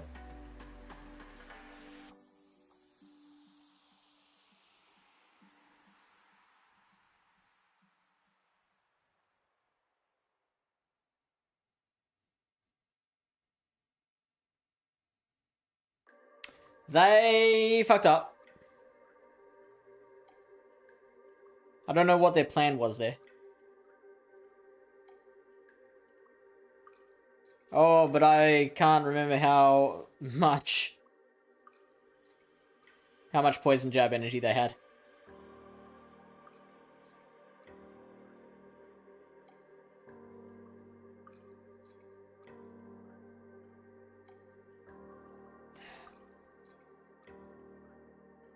I should have built up to another freaking Dark Pulse. What? I mean, not Drill Run.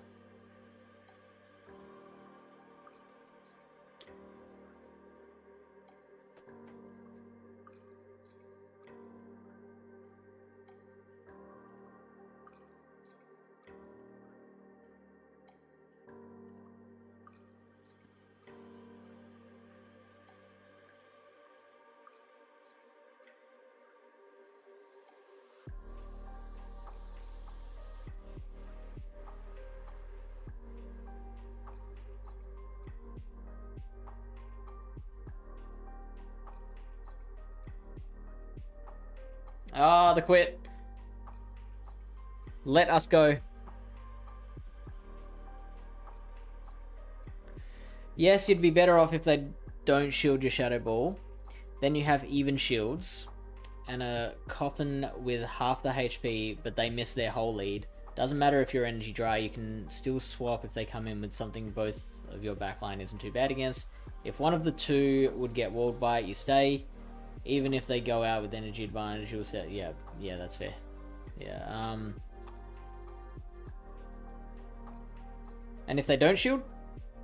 What's that? Are we talking specifically against Dragonair or against, like... Are there other things you play this? Because I really like the... I feel like you got a Dark Pulse like a Frostlass.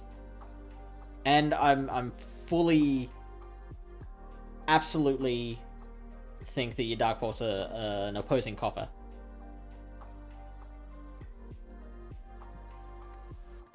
Specifically, Dragonair, Shadow Dragonair. Right. Okay.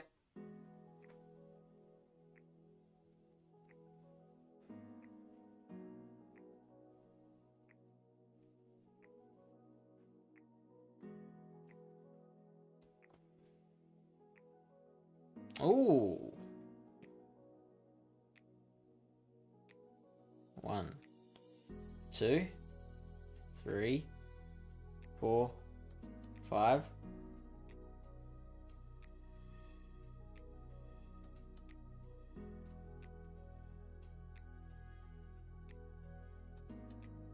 Six. I mean, surely they Icy Wind here.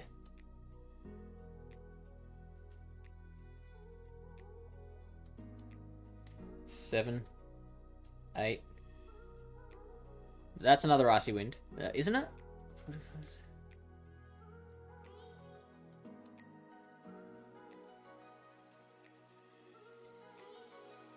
Oh, this is interesting.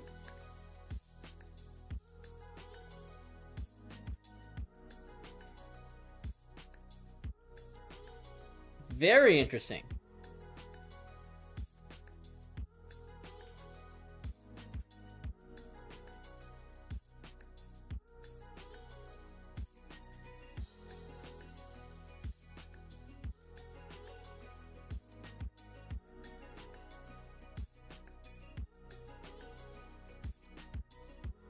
Oh, they didn't shield. Wow.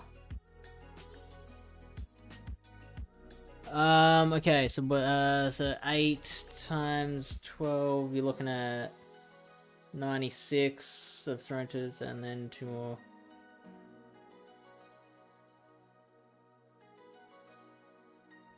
Oh, I tried to catch there. Bummer. Why would I not throw in the Dunsparce there? Okay, we're fine.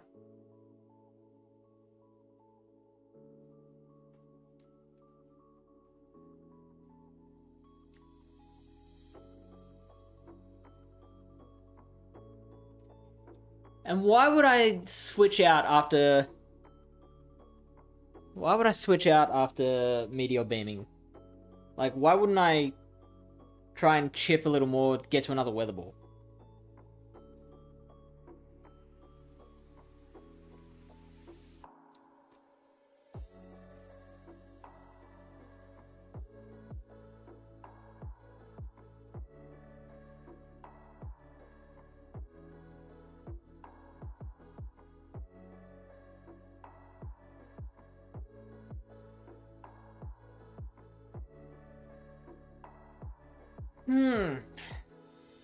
So, I just gotta hope they don't catch with Drift Limb.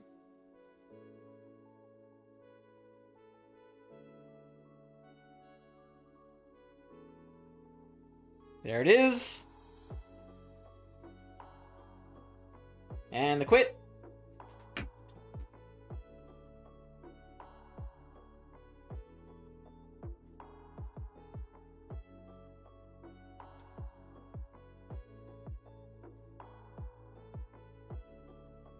Coffin Mirror, you're doing completely right, given you've got a Coffin with high attack that wins him. Have I got a high attack? It's a rank 29, so it's not actually that high attack.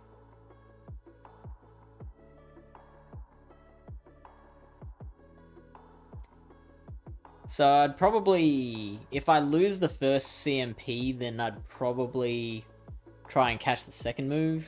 Or I'd probably switch straight out, because I imagine an opponent would be ready for the catch. I'm really considering ETMing my K-Muck with Lick, but Poison Jab is better in the back. Is that what IB means? With energy advantage plus slash damage per second. Oh, in both. Poison Jab is better in both energy slash damage per second. That's an interesting one. Does it? Have you looked up how it actually performs against Frostlass and Coppergregus with Lick? Because it might still lose.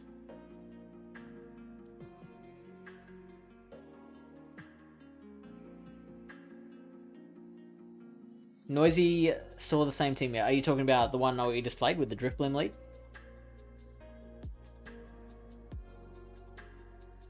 Tim says he might die to a body slam. Yeah, and they would have beaten us to the weather ball. They wouldn't have gotten to a...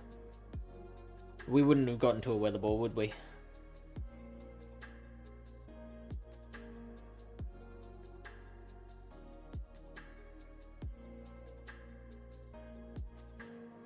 K-Muck coverage and resistance covers a lot to the fighting, flying, psychic, ghost meta.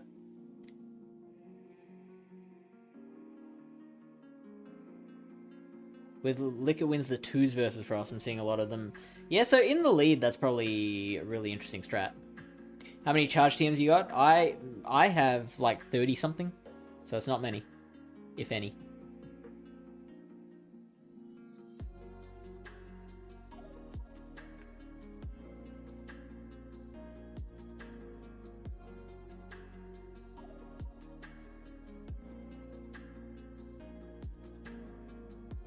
Ooh, haven't seen a Swampert yet. We can tank one.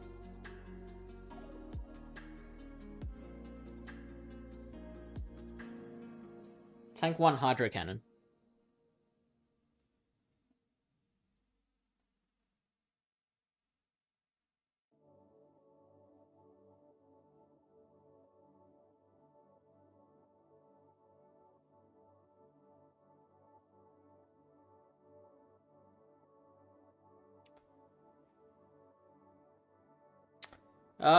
See, now we've been in this situation before. We had this earlier, didn't we? Should have sent in the Auroras, because we have to shield a Sky Attack here.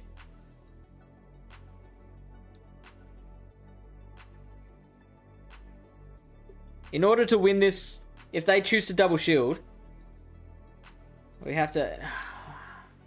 Yeah, I panicked. That was bad play.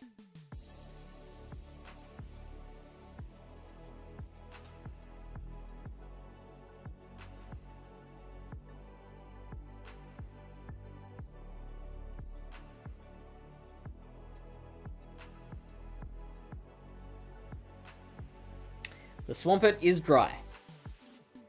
Repeat, the Swampert is dry.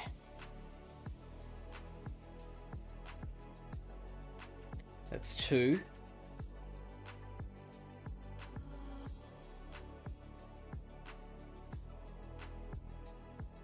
Three.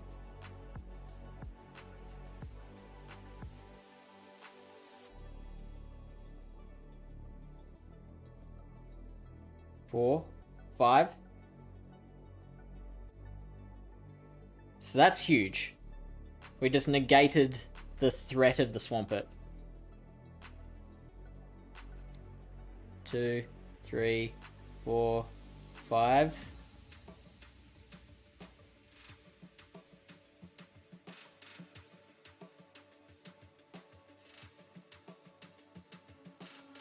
Six, 7. 1, 2, 3, 4. Oh, we should have it. We should have it. Especially since I've just shadowballed. If they'd like avalanched first, would they have? If they'd avalanched first, then I think they would have CMP tied us for the win.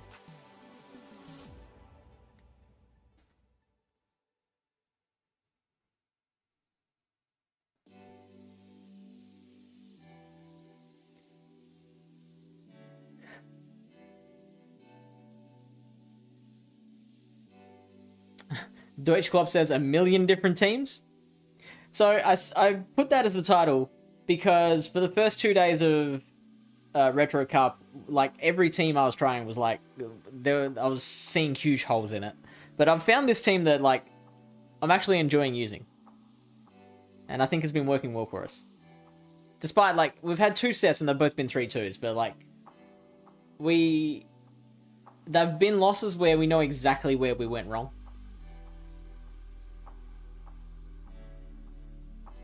And some that have been like absolute disgusting throws.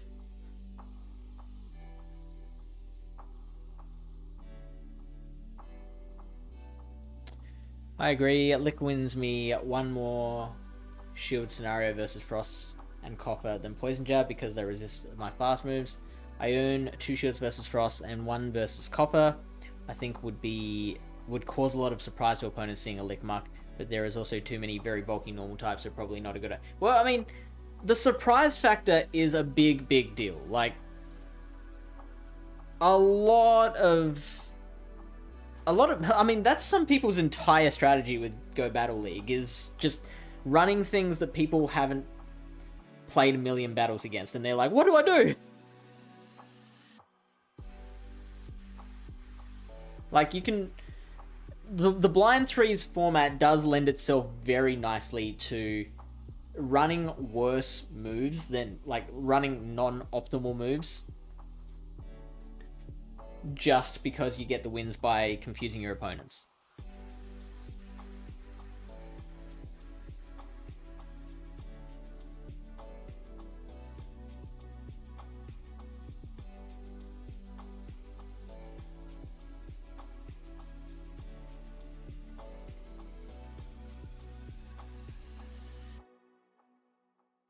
Good start. They're going to Psycho Boost and dip. Or not. They're going to try and catch a move? No, they're going to CMP time. I mean, what are they doing? Rock Slide. Okay.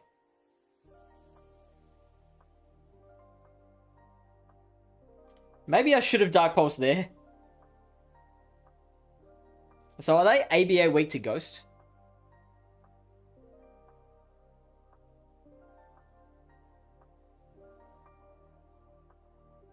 Are they triple weak to Ghost?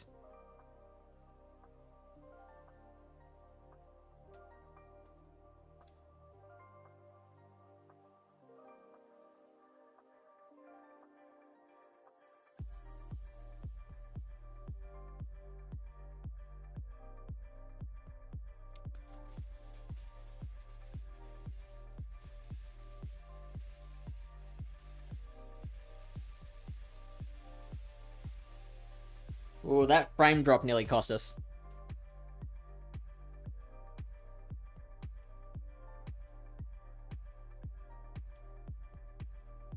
Oh, show us what the third Pokemon was. I would love to know what that third Pokemon was. They just must not have accounted for Coppergregas. Hypno, you think? Yeah, Slaw. Right.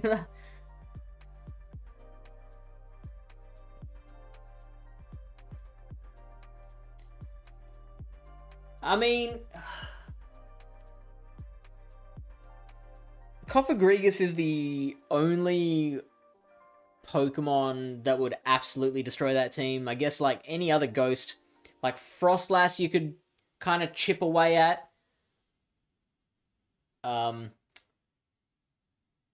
Jellicent you could chip away at with like your Grass Knots and your Thunder Punches if it is a Hypno.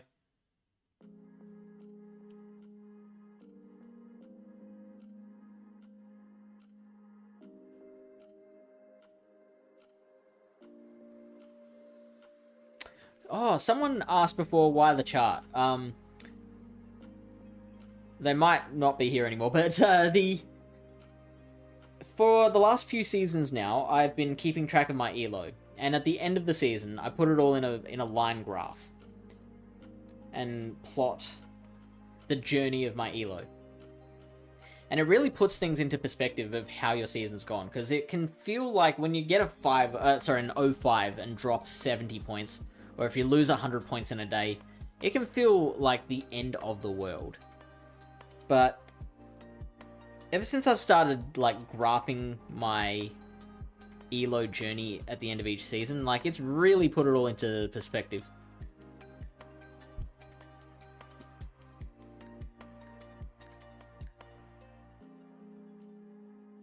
Yeah, thank you.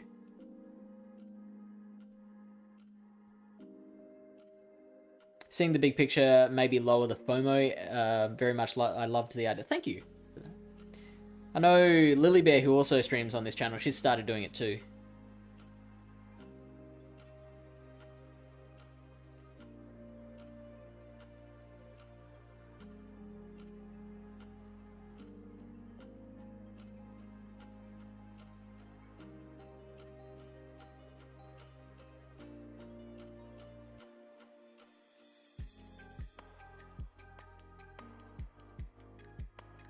Especially with a content creator like you, who plays teams that are fun or just novel, I'd expect a bumper ride.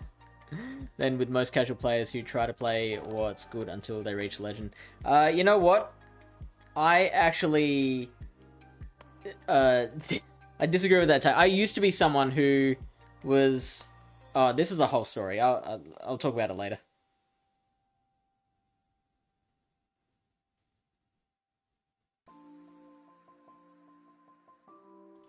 After this battle, I'll talk about my journey with this dumb game.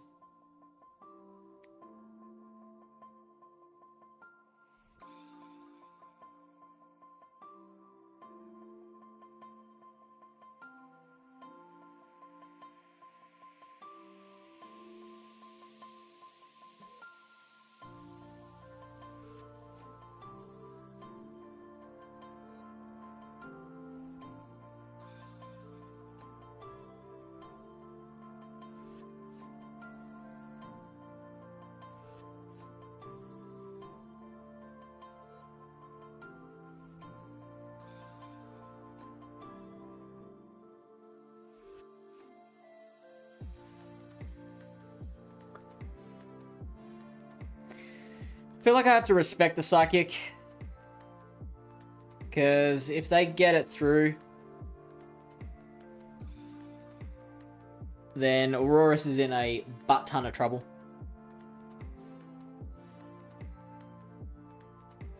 Oh, bummer. I did think the Dark Pulse would KO there. What? Ice Punch? Really?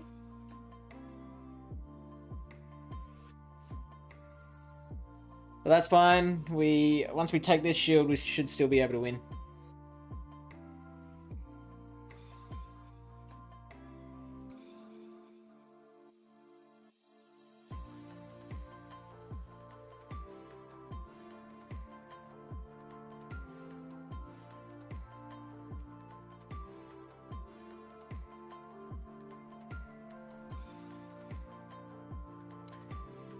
I am starting to get the idea that I over Dark Pulse. Like, that getting to the next move one thing sooner is not always that appealing of an idea. So yeah, I used to be, because I started with Silph before GBL was a thing, before it existed, I was an OG Silph player. And when, like, I spent so much time and mental effort trying to get people into Silph, because I thought, like, PvP is the way forward for this game, and, like, why are you wasting your time trying to chase for shinies when you could be battling Pokemon instead? Like, like, I was the only one who would get excited about certain events because I knew that the Pokemon was PvP relevant. If it wasn't a new shiny, everyone was like, boring, pass, and I'd be like, oh, Onyx! And then Go Battle League came around, and suddenly so many people were like, oh, have you seen this PvP thing? It's pretty cool.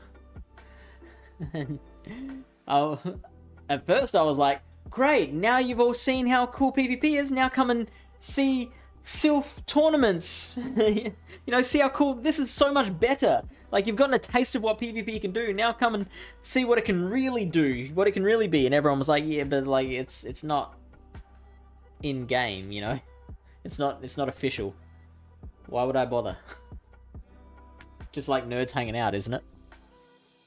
So I was so bitter towards Go Battle League for a long time for that reason.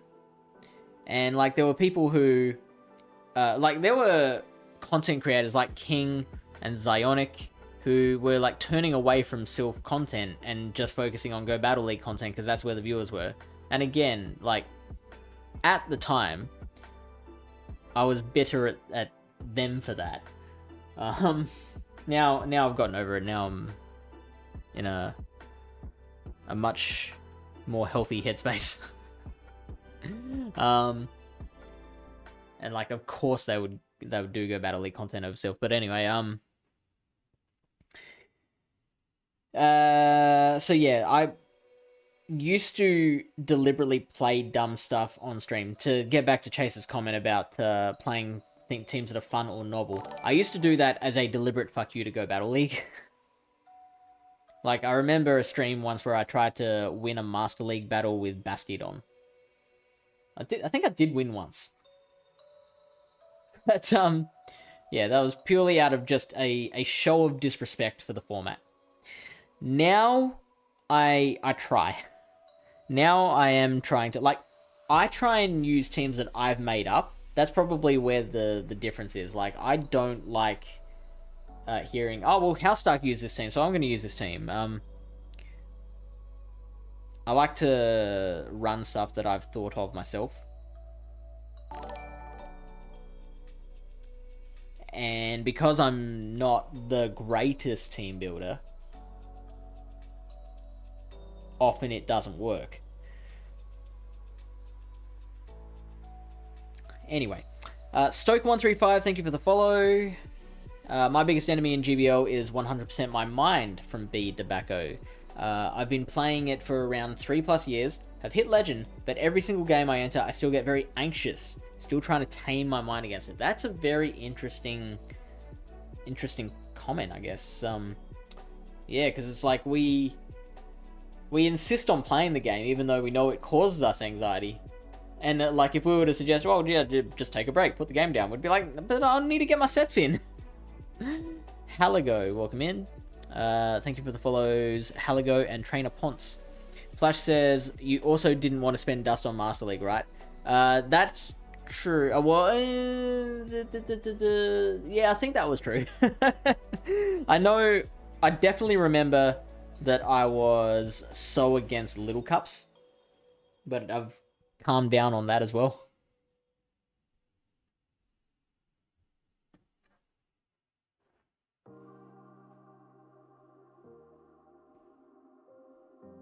And, like, the last couple of times I've hit Legend have been in Little Cups.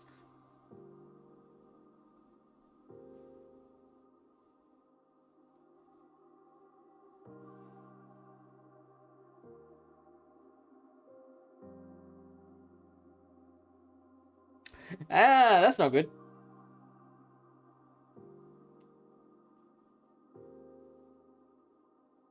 Bit of a core breaker. A little bit of a core breaker.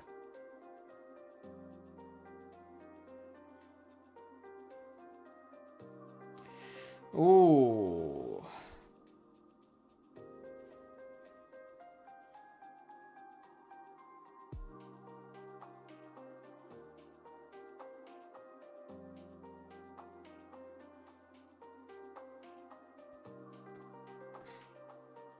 So it was 8 mud shots.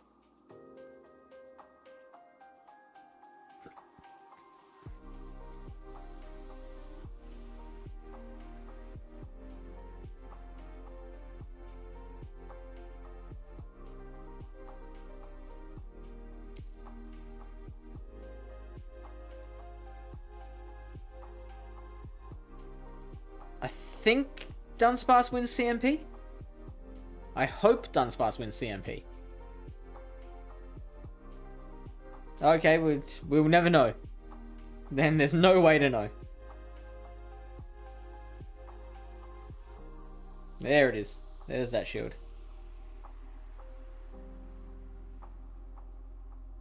Very nicely done. Very nicely done.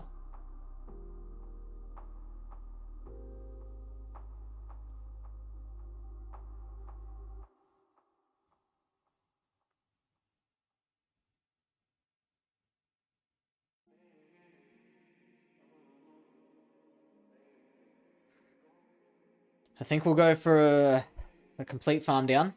Now, I'm pretty sure the Greedent threw 3 bullet seeds.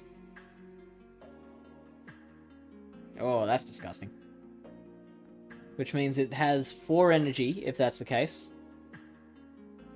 So it still needs 4 bullet seeds to get to a crunch.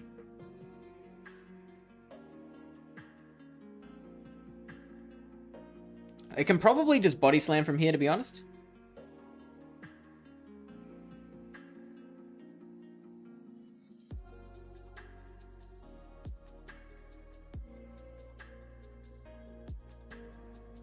Or I can farm down with bullet seeds. That's...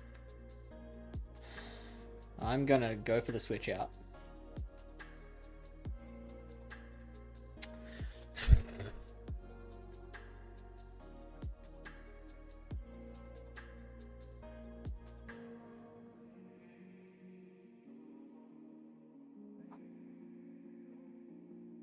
If they shield, I'm going to shield the crap out of this Aurorus. No? Okay. What have we got in the back? Oh! Oh, interesting.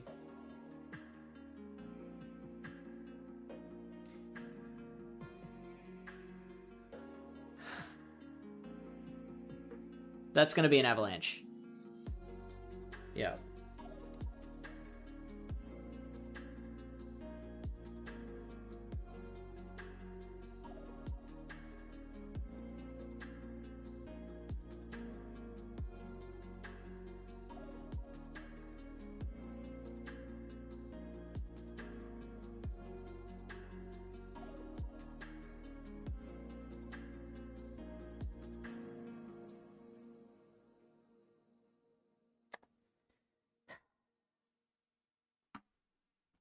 Yeah, so I had to try and throw the weather ball there because the switch clock wasn't quite up. And they would have gotten to the shadow ball before the switch clock went up.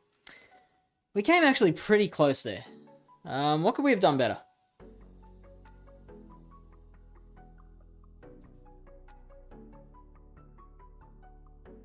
I mean, we could have tried to bait them on the weather ball.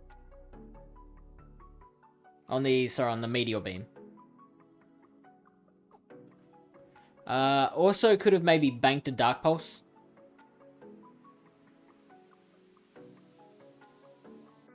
Yeah, banking a Dark Pulse would have been a great move. Also, the game not working properly causes too much anger, sneaks, CMPs going wrong, and the bugs, but we are still here. I know, that is something I find a little bit... I mean, that... heartwarming, but also heartbreaking at the same time, because, like... yes, the community's so frustrated, but also the community sticks around, like you say. Because we all see how big and good and wholesome this game can be. But little cups with up to 250k of dust to build stuff like bronze or etc. still great. Yeah, you're right, Chaser. Quag should win unless it's a very, very high attack Dunsparce. It is not. Trey Nador, thank you for the follow. How are you doing this evening / morning / midday?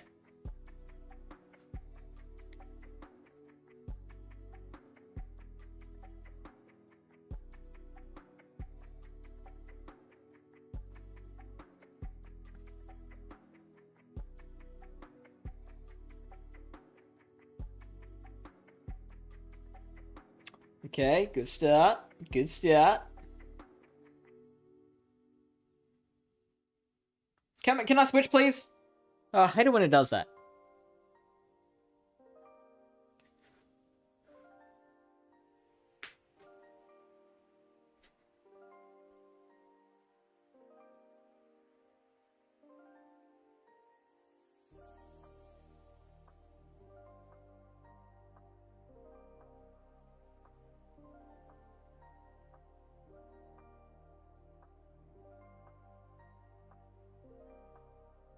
Okay, so they are pretty close.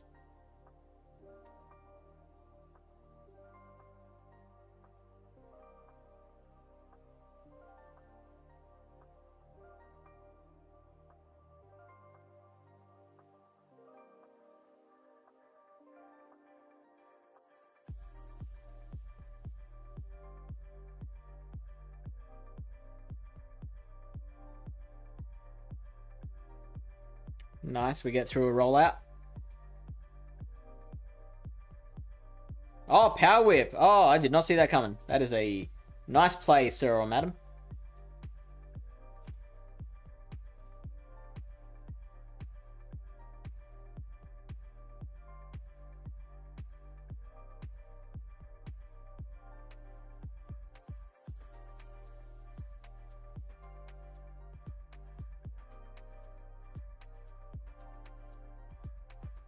One.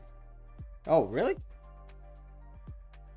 How did we get farm down in one move? One Psycho Cut.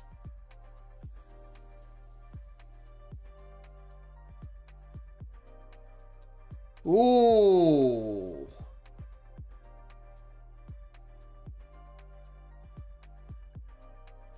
So it's 665 to the close combats.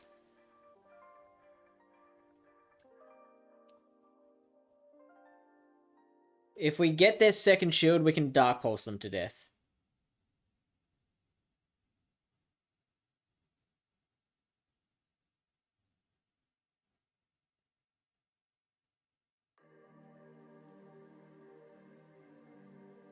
Shit.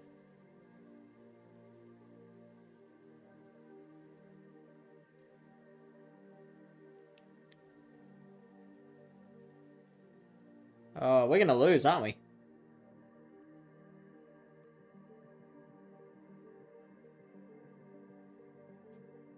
Because how much energy did we have on the...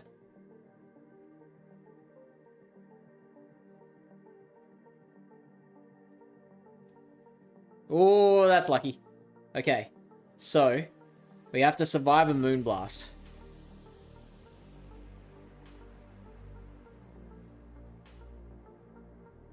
Oh, that I've got confusion. Oh, shit.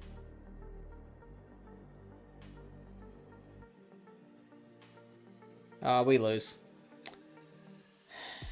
Well played.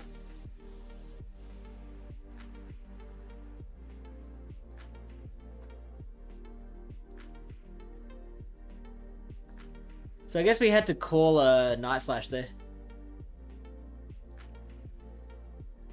Yeah, right?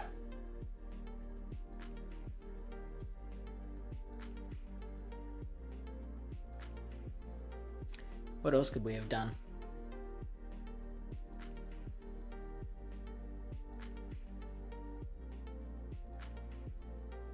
I like how they drew out the normal type.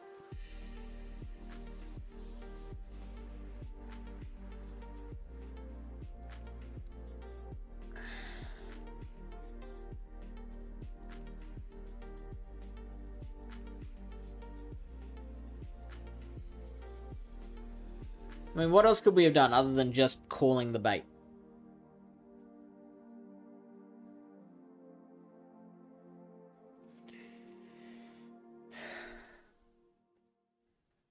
I don't think there's much else we could have done.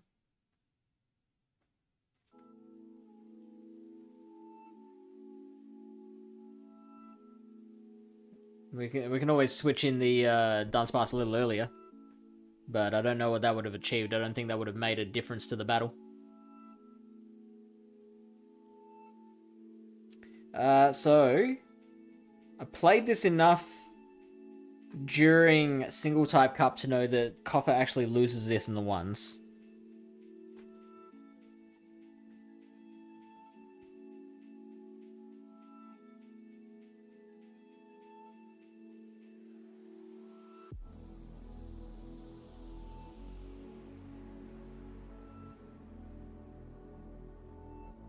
And so by extension, I'm pretty sure the twos, right?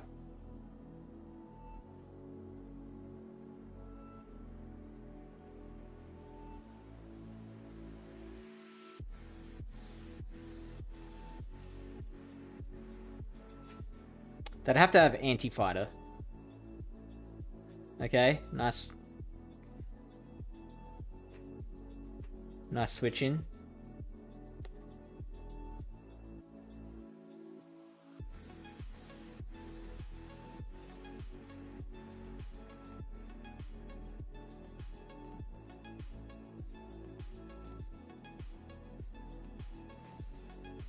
They're not going to focus blast me, surely.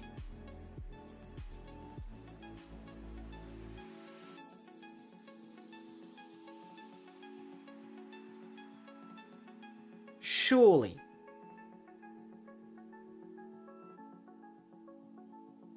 Future Sight? That's even worse.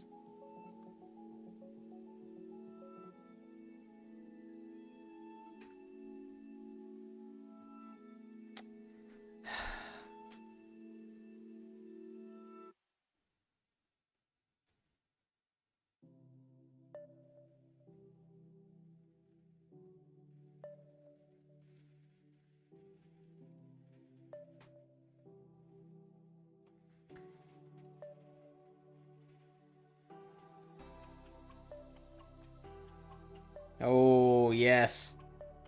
Oh, okay.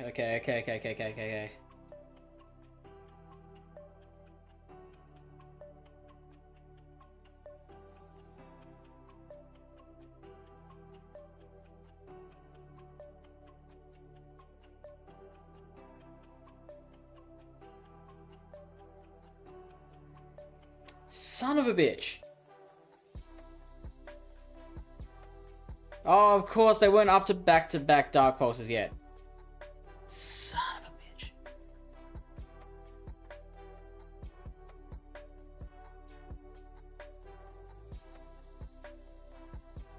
a bitch. I counted 13 Shadow Claws, which, yes, is enough for 2 Dark Pulses, but... Oh, yeah, no, so they did have it. No, I counted 12 Shadow Claws. That's what I did wrong. It's 13 to get to 2 Dark Pulses. I could have probably gotten to the Meteor Beam there. Let me see. Let's check the replay.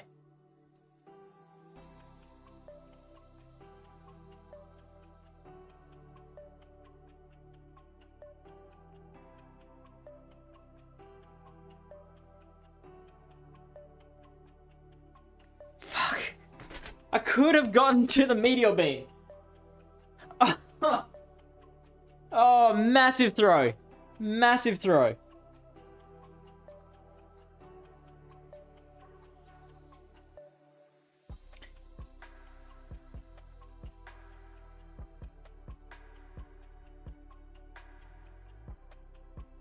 They also boosted so they could go straight Night Slash. Yeah. You're right. So I guess after the boost, there was, like, no win cons left, right?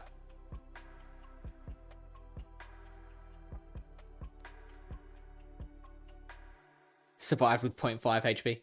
Elaine, good luck on the battles. I'm going to lurk. All right. Good luck in Com Day. Z-Type says, somewhat ironic that seeing the future... not seeing the future sight coming. CMP Meteor Beam, Shield, Dark Pulse, and Farm down Reggie. Yeah, yep, I think that was the play. But that's cool, we're learning. We're learning.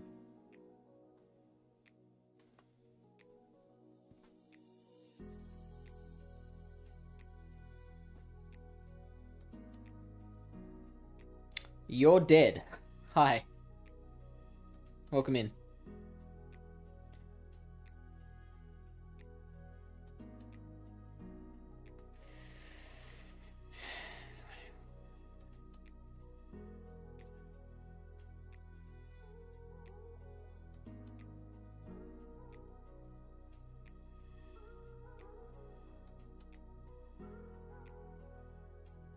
They need anti-Dunsparce. I feel... Could be a fighter.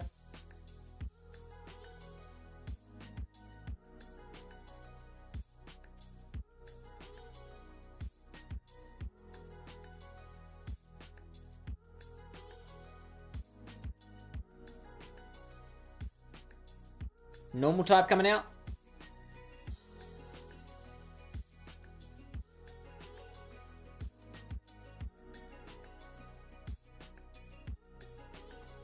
We are down a shield, but we should be able to get them in Dark Pulse range, I would guess. Oh, what do we got here? Well, boy, am I glad to see this here. Now, I feel like we are in a lot of trouble being a shield down.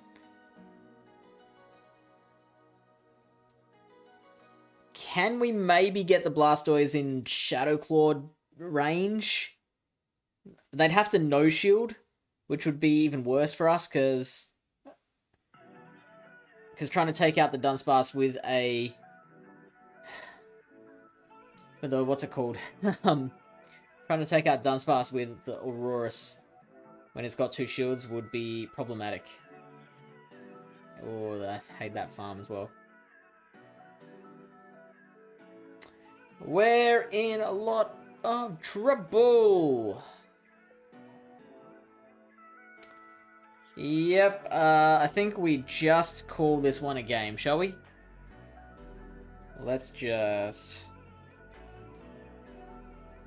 save ourselves a bit of time. How did Comday go? I had a shiny Squirtle flee on me, so I'm a bit mad about the whole... Far out. Sorry to hear that. Oh man, 1-4. After doing so well with the 4-1 before. What do we got? 24-48. But that's not as bad during a com day, right? You get like 40 shinies.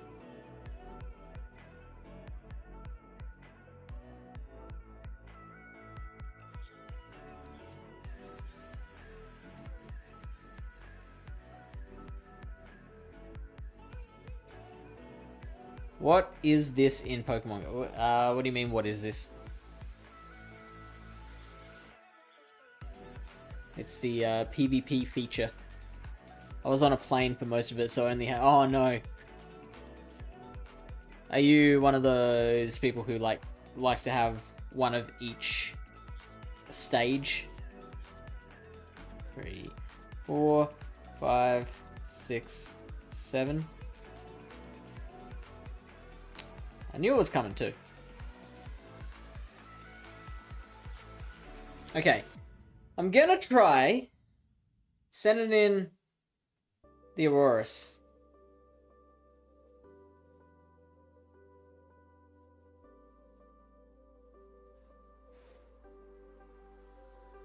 I'm gonna throw a Meteor Beam and then no charge it.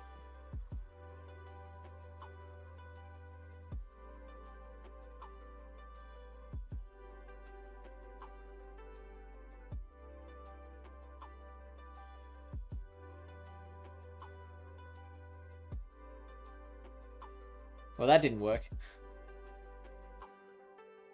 I should have given it a nice at least.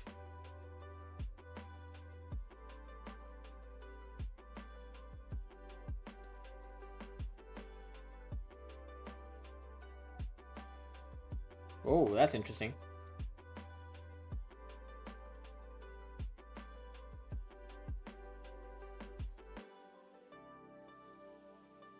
We just let this go, right?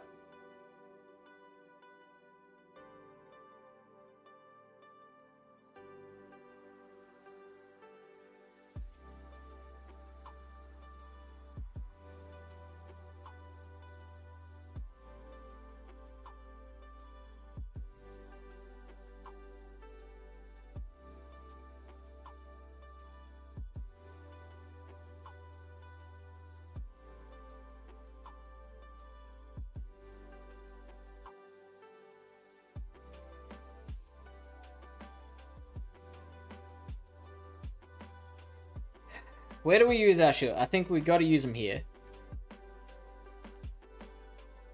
Oh, boo! Boo!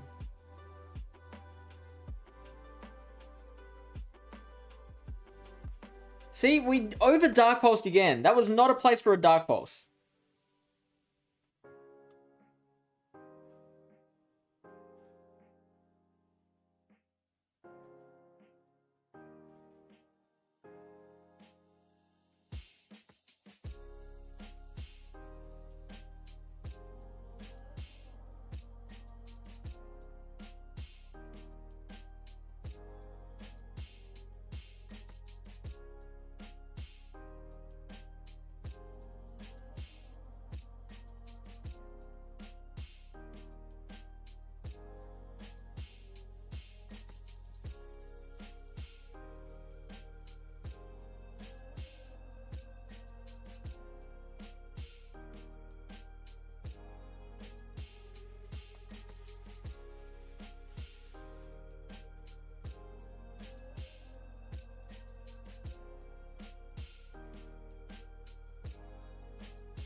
Kind of lucky there from us.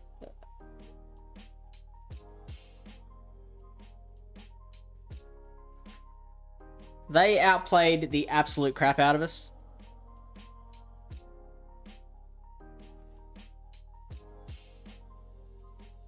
We did not deserve that win. It was purely team comp. They caught a Shadow Ball, they caught a Dark Pulse. But yeah, Shadow Ball a little bit more fish.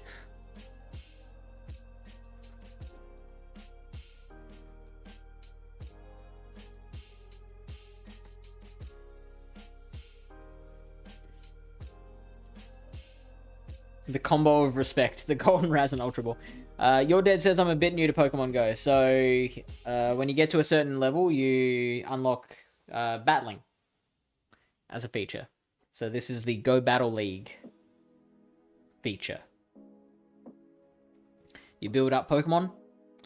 You take on other trainers who have also built up their Pokemon. There are different rule sets that rotate throughout the season. And you try and get your rank as high as possible. Nah, I just like having as many as I can. All those years in the old gen games when shinies were insanely rare, conditioned me to hoard. As are most Coffin players in this cup. Actually quite fun. As in quite fun to play against Coffin players. I'm level 20, but I've never seen PvP before. I mean, look at your in-game menu. It's right there, top right.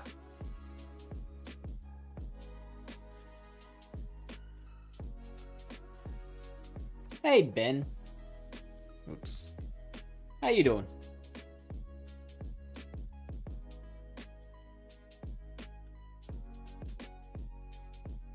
All good. Good luck.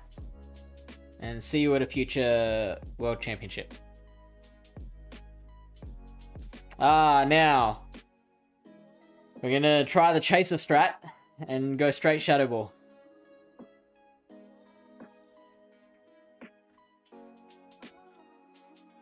You said shield once, didn't you? So take a shield apiece. Oh, hello.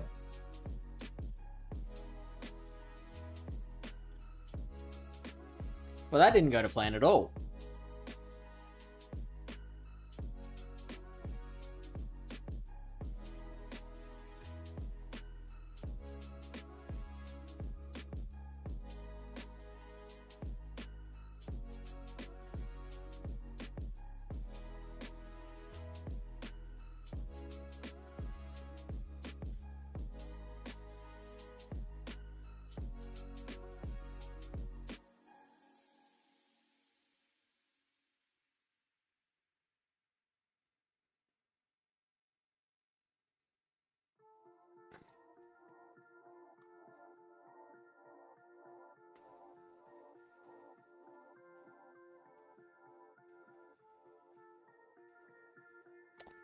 Do we just survive this?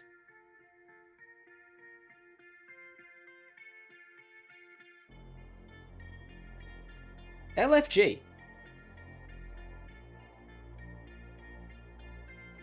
If they don't shield this,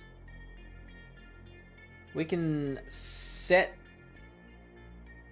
the Auroras on them. However, I think we do still need to use a shield. We definitely need a shield.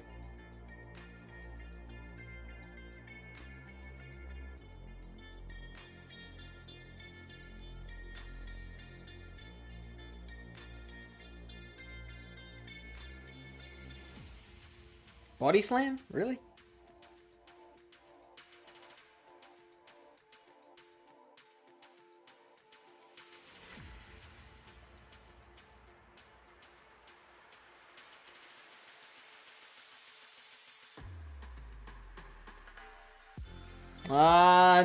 I did it again! Shadow Ball!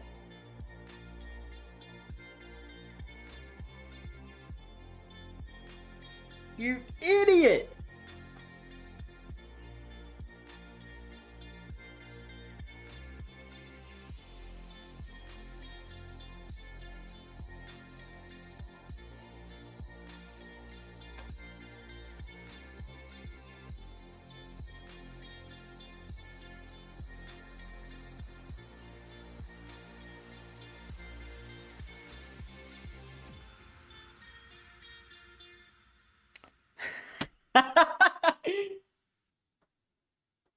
You know what would have helped there? If we Dark Pulse the second time.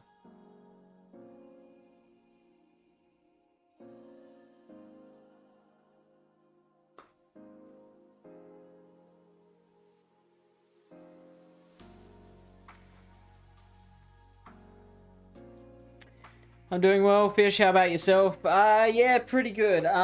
Woken up a little. At the start of the stream, I was very, I was just like, I just had a nap. Wasn't really in the mood. Where are we at? 1-1 for this set. But now I'm back up again. Surely don't Shadow Ball or Dragonair, they always shield, right? Well, we've been through this.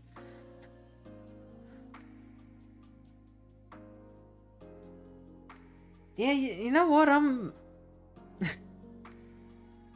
So yeah, I mean, Chase's whole argument was built on them not shielding. But Z-Tub's right, like, they do always... Since when does a Dragonair not shield there? Plans are just things we cancel at the last second. In Single Type Cup, I let Coffer into Dragonair like 30 times and only once did they no-shield the first move from me. Your Dead says I lost my battle. Well, welcome to PvP. They mostly shield. There are some who don't, but the one Shadow Claw doesn't make a difference if you take a move, throw one, and then... Oh, you wanted me to take the first move.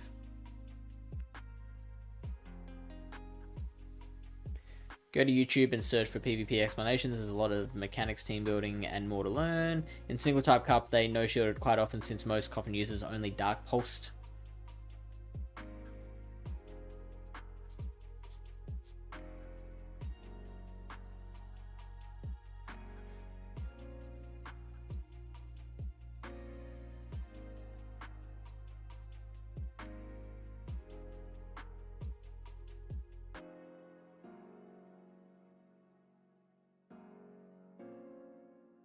Triple Dragon team! Okay. Time to atone for our mistakes of the past.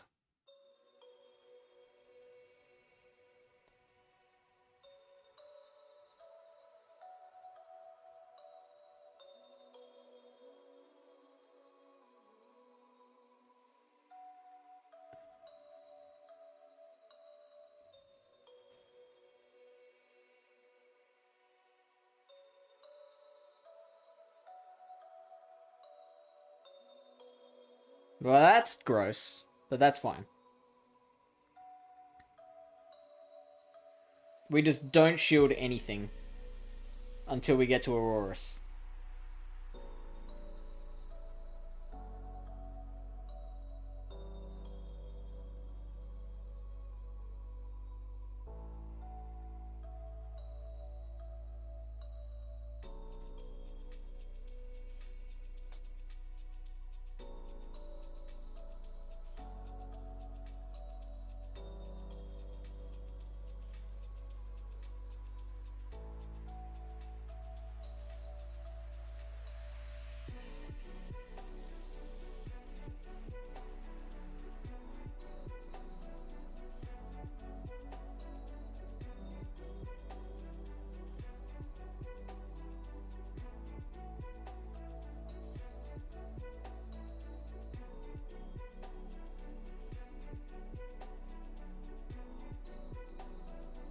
How did they get to that move so fast?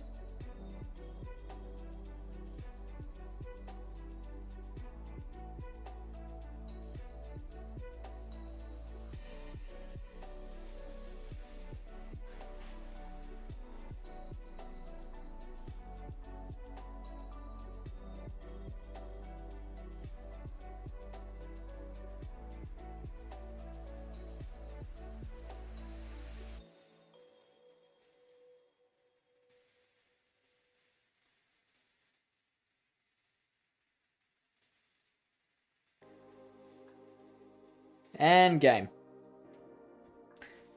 Much better. Although I was a little bit concerned that, like, if they did manage to farm us down, the Dunsparce would have been in a bit of trouble.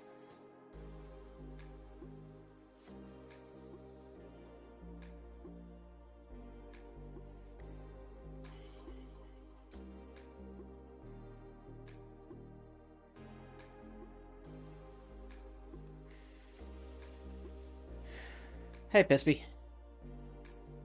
No, my argument wasn't depending on them no shielding. It's best for both scenarios, since it's not that much of a difference if they shield, then one Shadow Claw, but you swap anyway. Then one Shadow Claw, but you swap anyways. But huge difference since you have a whole shield if they no shield. Or save a whole shield if then. My argument wasn't depending on them no shielding. It's best for both scenarios, since it's not that much of a difference if they shield, then one Shadow Claw, but you swap anyways.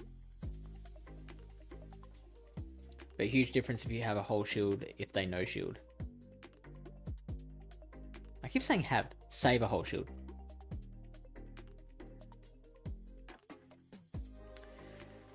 What is the probability of shielding versus no shielding? Surely the huge difference is a very low probability outcome.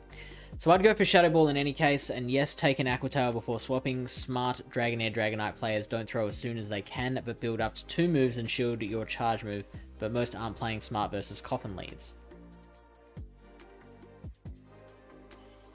In single type Cup, the vast majority threw the Aquarium Tail after 6.5 Shadow Claws. That one there, they got to the Aqua Tail in like 4.5 Powder Snows. I don't know what was going on there. If they play smart and farm up before you throw, swap without taking a move by them and take the move on your swap. If they stay in and throw a second, shield but don't throw and farm, so you save energy when they swap after this. And what's the reason for that? That way you can even win switch.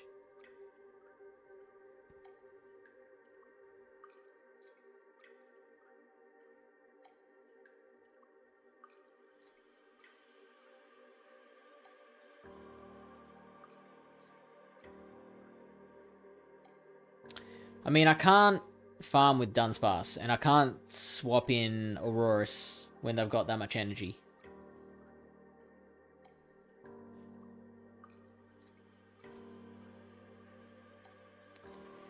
Congratulations, you're dead.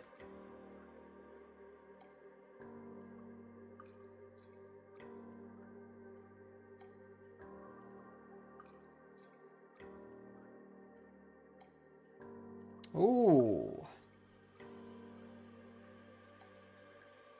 This is Dragon Tail.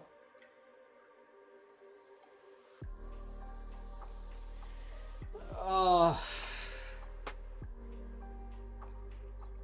We'll take this.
Just in case I miscounted.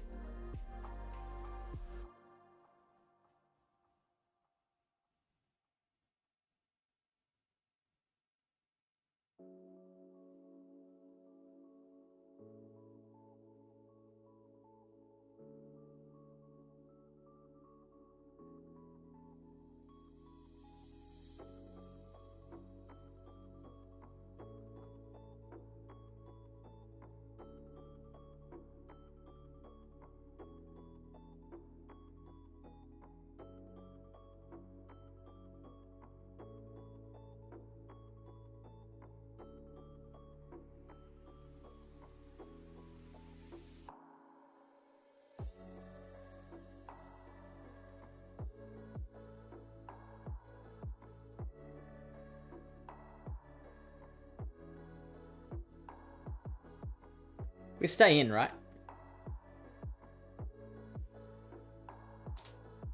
Never mind. I didn't expect him to shield the rock slide, to be honest. I thought they'd try and tank it.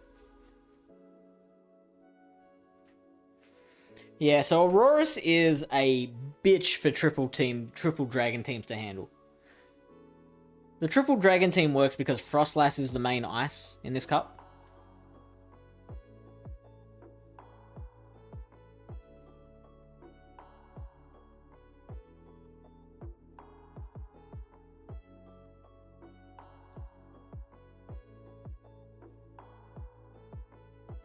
Chaser, I think it's a little bit too diminutive. Is that the right word to say that that's playing dumb? Like, you can say that you know how to play against that strategy, but I don't think that's a dumb way to play.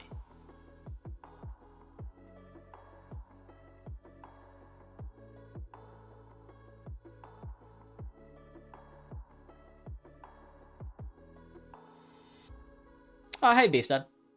Beastad predicted it. Triple dragon. Good call.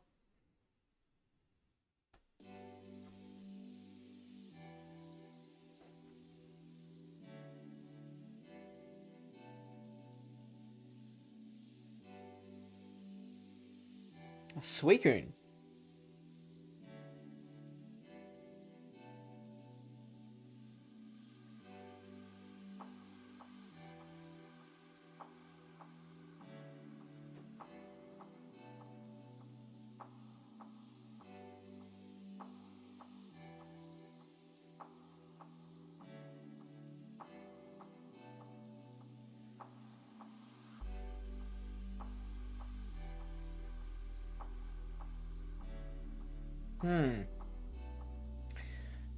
So I got Dunsparce, Cresselia.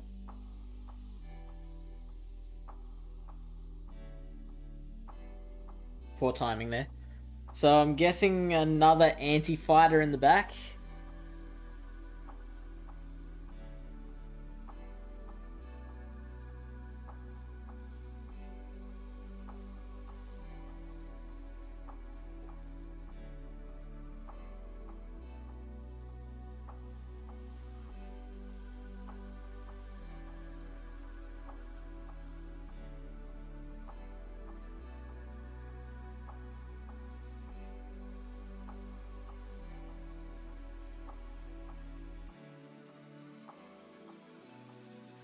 Nicely timed.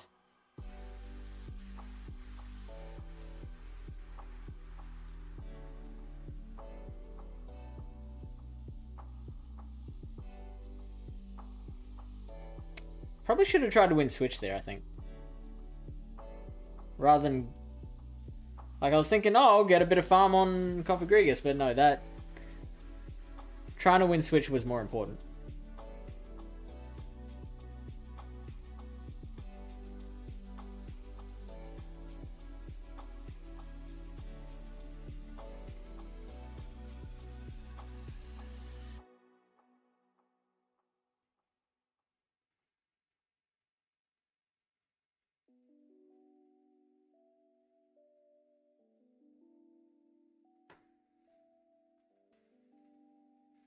Okay, so they have one roll out of energy.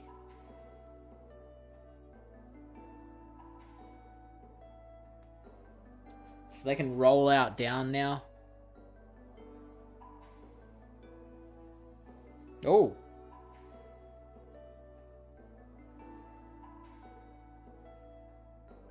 I have to double shield here.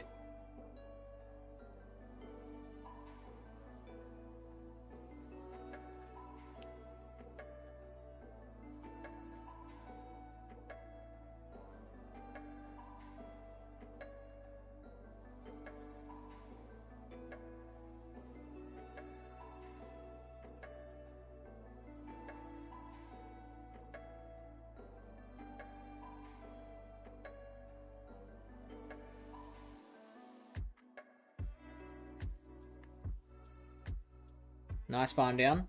What do they got? What do they got? Oh, Nelly. We might survive a Shadow Ball.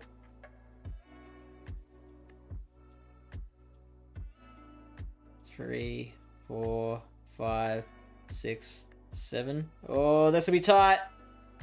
This will be real tight.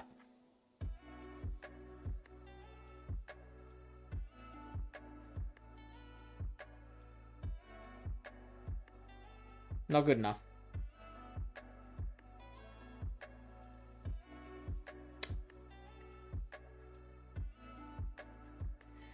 I think because we, when I was hoping, I thought we would get to the Meteor Beam. To the second Meteor Beam.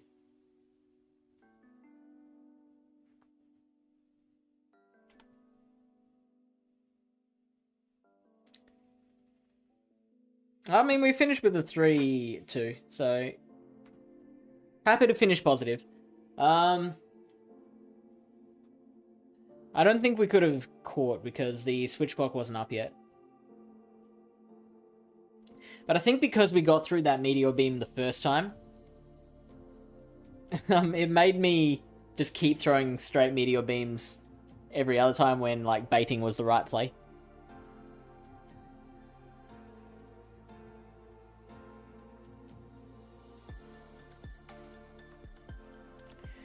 Versus Coffin lead, it's not very smart from Chaser.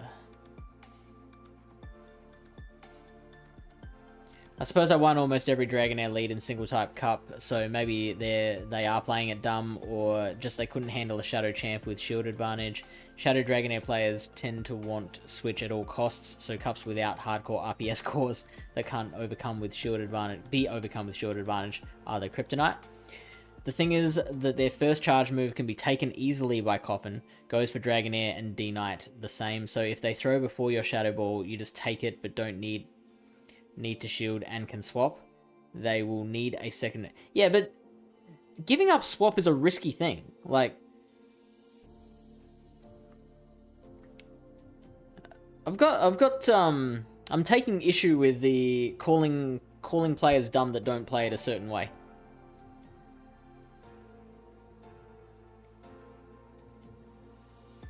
You might be running like some kind of ABA line where giving up switch is like suicidal. Sure, you can tank like the first Aqua Tower, but then that puts you in farmable range. You might not be able to do anything with the Cofagrigus after that.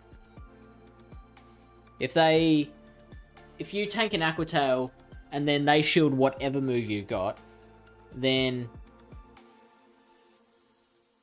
like you're in a position where that Dragonair's still got plenty of HP and can farm you down and can put pressure on your opponent. The rest of your team. And like I said, swapping out just puts you in a very risky situation. Because you have no idea what they've got in the bag. You got some idea based on what the lead is.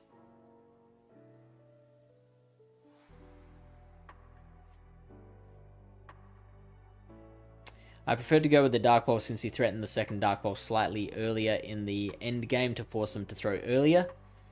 And that's the idea behind it. And that's why Chaser says players, and I put my hand up here, I'm one of these people, players can over Dark Pulse because of that one extra Shadow Claw making a difference.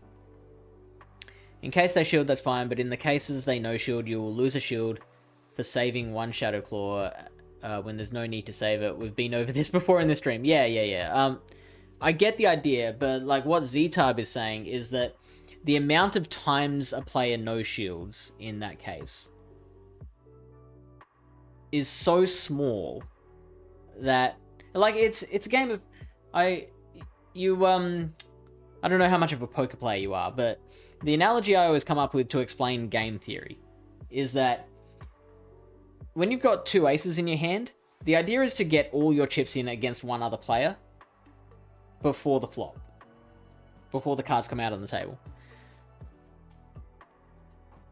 Pocket aces will win 80% of the time, at least, against any other hand in poker.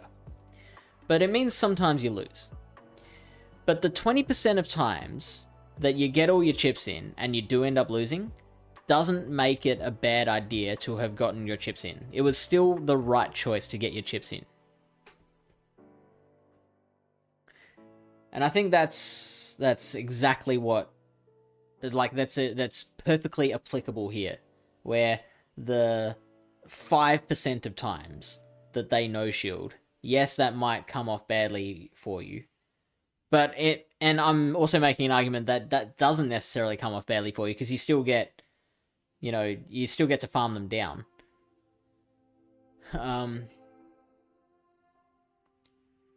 But, you probably shouldn't be basing a whole strategy on something that happens 5% of the time.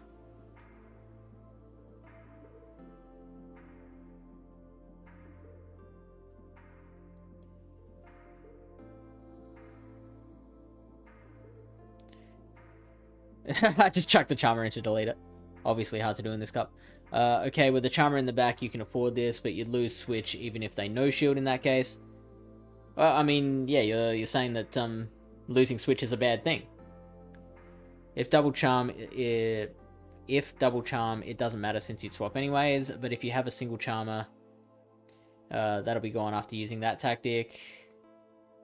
I don't call players dumb, I call the play dumb in this case, which is them giving up a lot of options and pressure on you without any need to do so, so they play the objectively way worse way. See, I'll acknowledge that calling play dumb is much better than calling players. I'll give you that. However, I think both myself and Z-Tab are presenting plenty viable arguments that go against the idea that it's the objectively worst way to play. It's not demeaning for anybody, the player's just not smart. Yeah, disagree. Vincento says results-oriented play. That's another way of putting it. Sorry, but the analogy doesn't fit in this case. I believe it is the perfect analogy. You're saying, oh, the one time they don't shield, you're in a bad situation. Well, like, they're gonna no shield like once out of every 20 times. If they no shield, you just farm down and don't give much farm to what comes next. And also, okay, so I will backtrack a bit. The reason it doesn't exactly apply is because in the case where you get all your chips in with aces and lose, yes, you're fucked. That's game over. Whereas in the very small proportion of times that you Dark Pulse and they don't shield, like, you still have plenty of advantages that you can utilize there. Yes, you're down a shield, but you've got a whole bunch of energy, which in a cup where there's no dark types around, the only thing you're worried about is normal types. Having a Shadow Ball ready on a Coppergrigus is a very handy thing. And I'm also not saying that that play is the right play. I'm just taking issue with the accusation that playing it that way is dumb.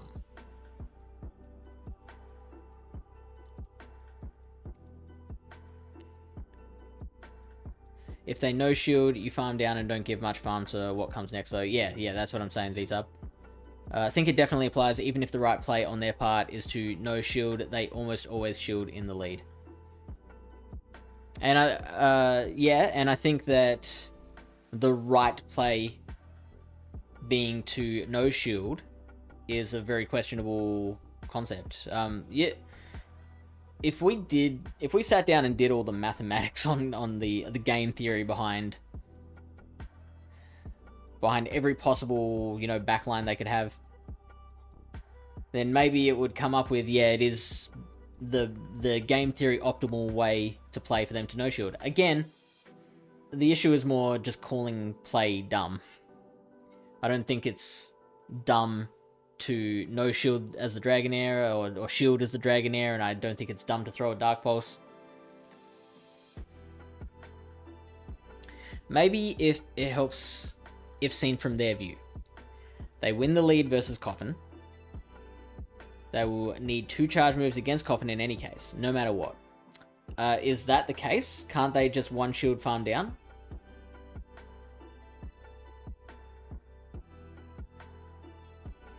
By farming up to 2 moves before throwing... Well, okay, before we move on with the rest of the comment, let's double check that.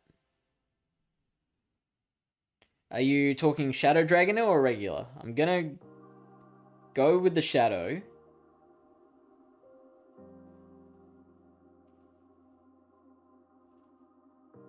Oh yeah, I mean, we simmed it before. The Shadow can just one shield farm down. Oh, sorry, hang on, no, that's, that is the Coppergrigus winning that.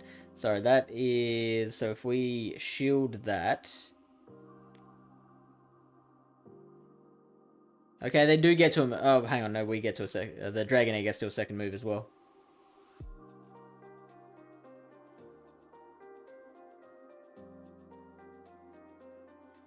Okay, they do get to the Shadow Ball, so you're right about that. What if the Coffer Shadow Balls first, though? They do get to another Shadow Ball.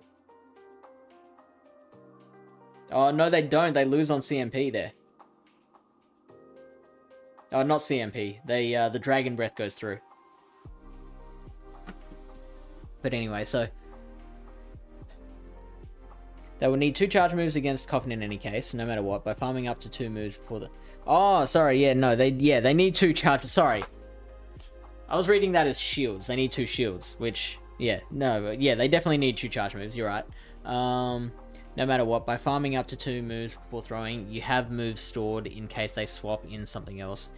In case they don't swap when you're at 2, you can throw the 2, and everything is fine. In case they don't swap when you're at... I'm sorry, I find it hard to process, like, walls of text, so give me a sec. In any case, you have moves stored in case they swap in something else. In case they don't swap when you're at 2, you can throw the 2 and everything is fine. If you don't farm up to 2 but throw at 1, you lose that advantage. By farming up to 2 moves before throwing, you have moves stored in case they swap in something else. In case they don't swap, when you're at 2, you can throw the 2 and everything is fine. If you don't farm up to 2 but throw 1, you lose that advantage. Meaning what? So you're saying that the best play for the Dragonair user is to build up to 2. I think you're assuming a certain play, though. I think that's where the disconnect is. Like, if you want to talk about smartest play, you've got to plan the... again, I'll bring it back to poker. It's called expected value. So it's the play to take when you compare the amount that you'll lose multiplied by the times that you will lose with the amount you win multiplied by the times that you will win. So that's called expected value. So for example, if taking the aces into account, you'll win 80% of the time against any hand with aces. And say there's 1,000 chips in the pot. So your equity in that situation is 800 chips, right? On average, if every hand you play aces against any other hand, on average, you'll make 800 chips out of that.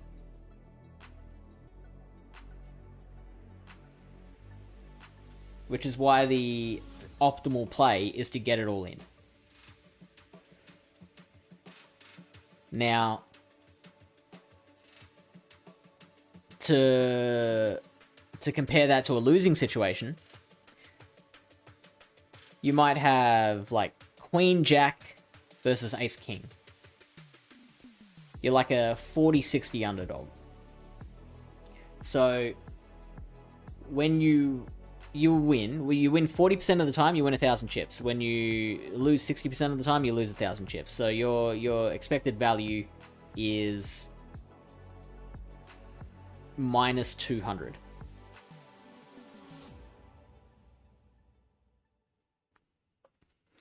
And so to compare that, to bring that back to the Pokemon, I feel like I'm rambling and losing a lot of people, but to bring that back to Pokemon, the scenario you're presenting assumes that they play what you believe to be the optimal way. But if they don't play that way, where are you? So I feel like you're responding to a lot of what I'm saying, and I haven't gotten to it, so I'm sorry. So B Tobacco says the things is that the rest of the team will cause way more difference than doing one or another play right. One play might suit well for game and the other play to another game. Which, yeah, I mean, that, I agree with that. I should just take this moment to reiterate. My main point is don't call plays or players dumb. Now, acknowledging that you said I'm not calling players dumb, that's fine. My main point is it's not dumb to play a certain way. That isn't what you said. So they don't win anything by throwing at 1, but they win pressure when farming to 2 before throwing. So in this case, it really is a situation with 0 benefit in comparison with a situation with either 0 benefit or a benefit in case they swap. That's if they assume the coffin is going to stay in and play it out. In an ABB team, chances are it throws and then bails. Chances are it throws and bails, but again, like, that's not what everyone does. Now,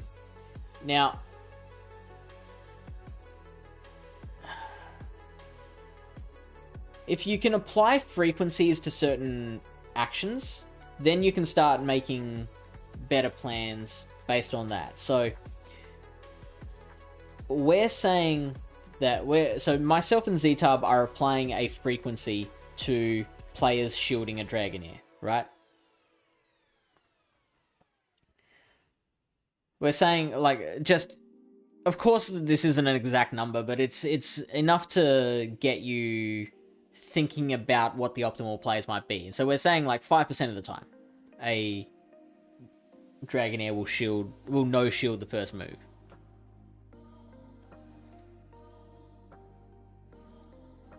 So then, with that established, we can then plan out plays with that information.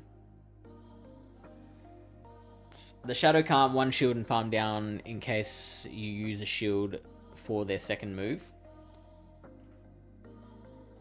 The Shadow can't one shield and farm down in case you use a shield for their second move.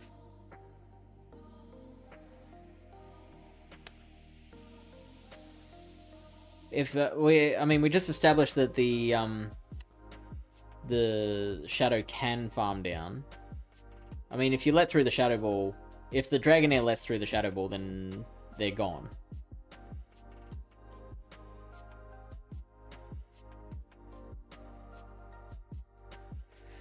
Meaning, in case of the Dragonair versus Coffin leads, there is one objectively better way to play it. In any case, it doesn't matter on what happens, you'll have to build up to 2 charge moves. You win nothing by throwing at 1. You win nothing by building up to 2 before throwing in case they stay. But you win options by farming up to 2 in case they swap. It's that simple. I disagree.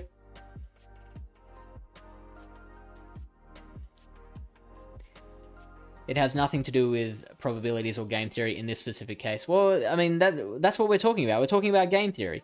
That's what game theory is. It's the study of the mathematics of players' options and their actions taken based on those options. So the whole study of game theory is about finding the equilibrium where each player, where no player benefits from diverting from that course of action. Both players are playing optimally. That's what we're doing. We're discussing game theory.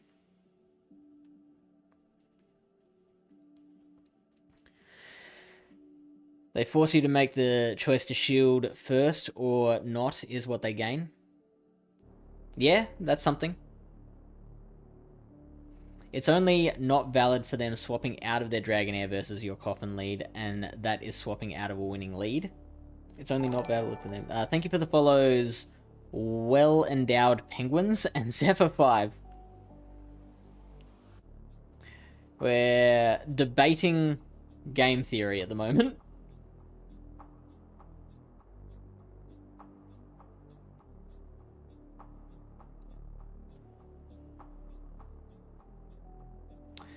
You're making a lot of implicit assumptions there, and Dark Pulse is enough by the time they make it to 2 moves anyway, so they have to shield either way. And again, the way Chaser plays out the Coffer Grigus matchup against a Shadow Dragonair lead, I want to make it clear again. I'm not saying that that's not the best way to play it. You might be right. Like, if we studied all the optimal, all the different possibilities, all the millions of possibilities that are out there, we could come to the conclusion that yes, the optimal play is to throw Shadow Ball and dip, or sorry, I keep forgetting what your prescription was. All I'm saying is it's not dumb to play it any other way. Because there are other possibilities and there are other ways, other decisions that the players can make that would make the way you're playing it not the best thing to do.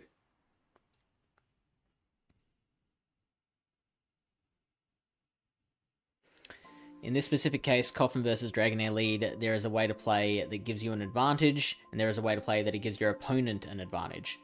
The latter is objectively worse, so it's a dumb way to play since there is no need to give the opponent an advantage if you could just keep your advantage by farming up to 2 instead of throwing at 1.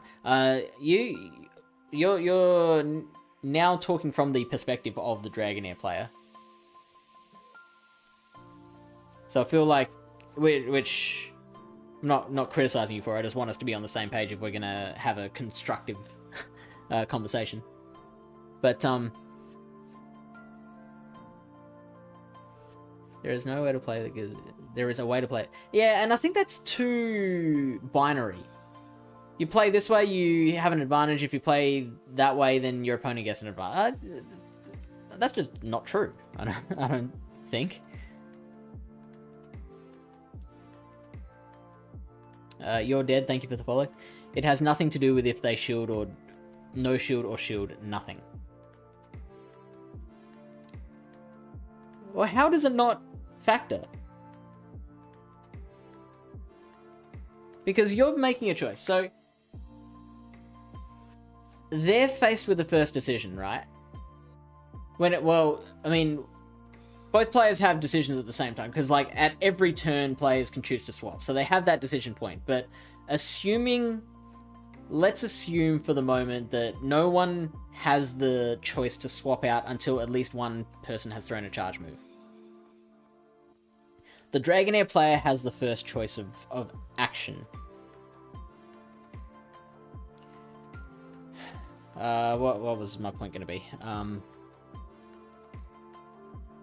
Oh yeah, you're saying it has nothing to do with if they shield or don't shield. So then we're faced with the choice of whether to shield ourselves.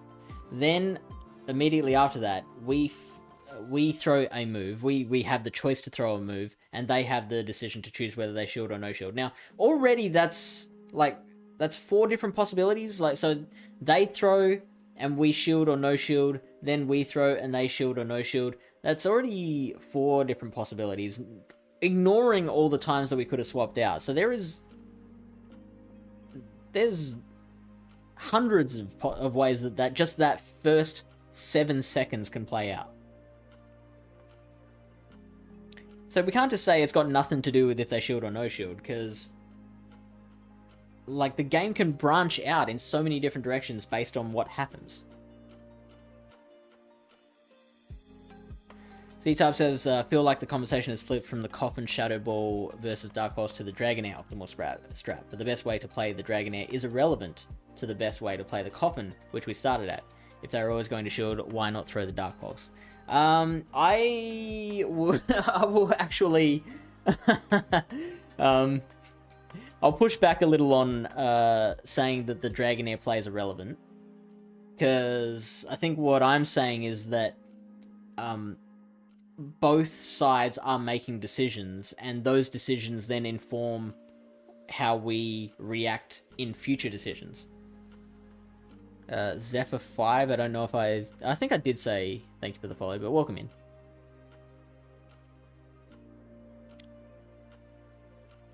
You're talking about game theory. Given the Dragonair versus Coffin lead, that was still suiting. But regarding the way how the Dragonair player plays this situation, game theory doesn't matter, because there is one and only one way to smartly play this situation. Yeah, Chaser, you're wrong.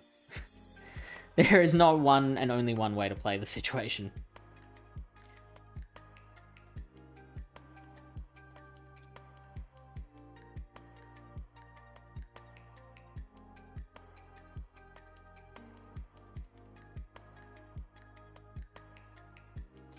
The correct way for the Dragonair to play doesn't really matter for the Coffin. If most people do... the correct way for the Dragonair to play doesn't really matter for the Coffin if most people do something else. Maybe it was different at high reloads, but 2500 to 2700, I was seeing the Dragonair throw at 6.5 Shadow Claws almost every time.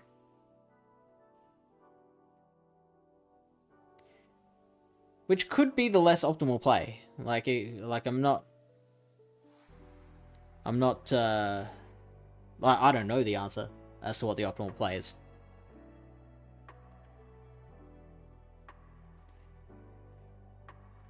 It might be better for the Dragonair players to build to 2 every time.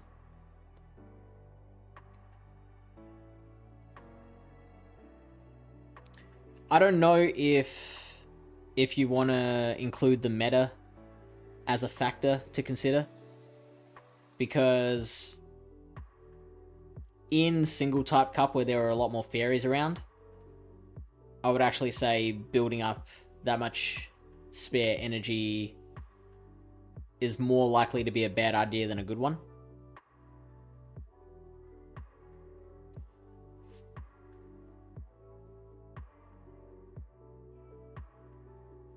So I don't know if you're purely talking about this specific meta, or just any time a Dragonair encounters a coffer in the lead. Yes, I was specifically writing before that it helps to view it from the view of the Dragonair player. That's what the last messages were about. And you can play the sims regarding this matter, since they only point out that there is only one smart way to play this situation from their view. So, I've failed to convince you. I am sorry to hear that.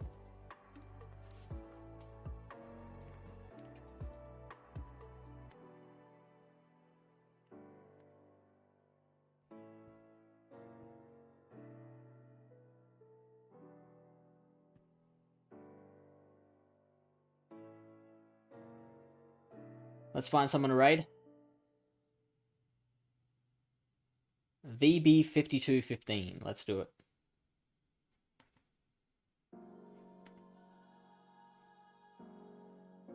From their view, it's two decisions: when to throw your move and if you shield. The second decision is easy. Since you win the lead as the Dragonair player, and it can be a Shadow Ball. You decide to shield. Calling the bait is way too risky, because you can throw away your winning lead. The other decision, when to throw, is easy as well. You will need two moves in any case. They have no incentive to shield your first Aqua Tail, so they won't. If you throw at one, they can take it, force your shield, and swap is bad for you. Let me check something real quick. I feel like I know the answer, but I'd want to double check before saying it.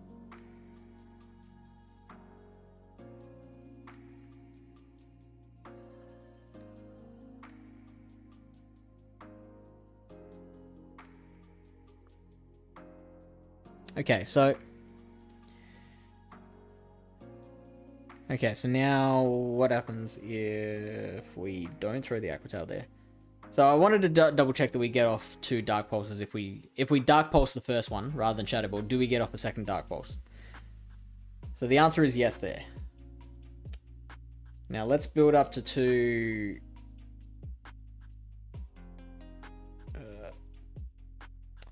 Aqua Tails.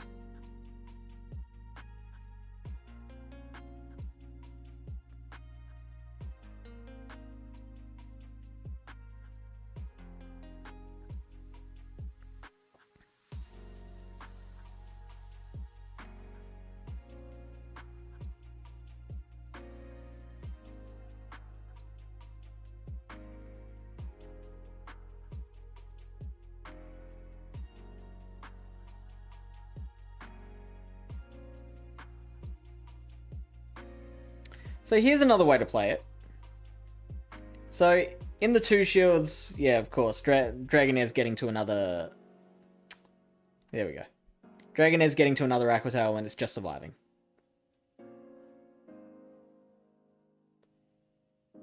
But you can choose as the Cofagrigus player to not shield the second Aqua Tail, lose that match, and take both of their shields, going into the rest of the battle with a 1-0 shield advantage. Now, depending on your team composition and what you predict your opponent's team composition to be, that could be a strategy that you could decide to play.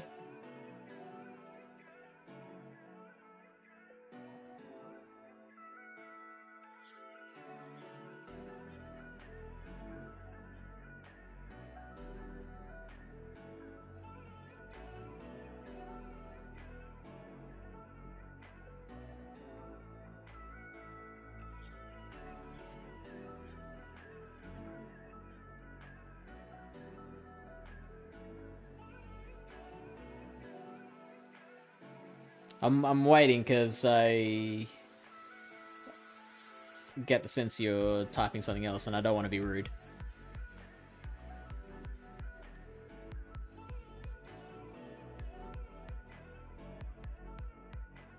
I was waiting for you.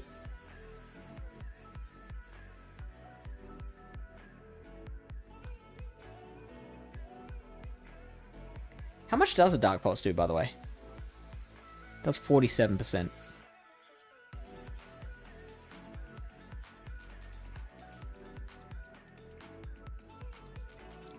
I said for them it's the only smart way. There are players who no shield because most players throw pulses. And that's where game theory comes in though. Because the players are making decisions based on what they expect the other player to do. That's what game theory is. It's adjusting yours. Well, I've already said game theories are a couple of different things now. So at its core, game theory is, I guess, no, the idea of the Nash equilibrium, the optimal play for all players involved, the point where all players hit equilibrium and no one specifically benefits from changing their strategy.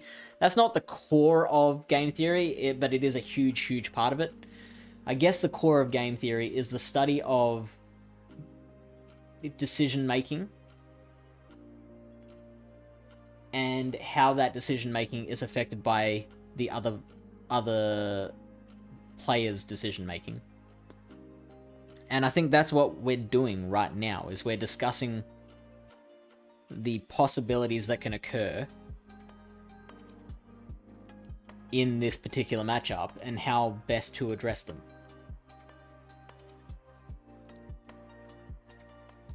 TLDR, no two people are the same, so you do what you want. That's a pretty good summary, yeah.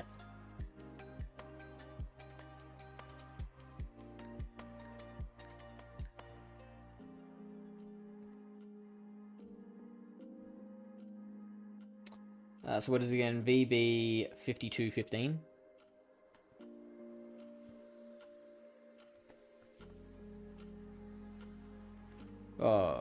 Even if 95% will shield, in the 5% the Dragonair no shields, you lose a shield if you throw Pulse. In case they shield, it only wins you a single Shadow Claw, which doesn't matter because you don't stay in with Coffin if you play ABB.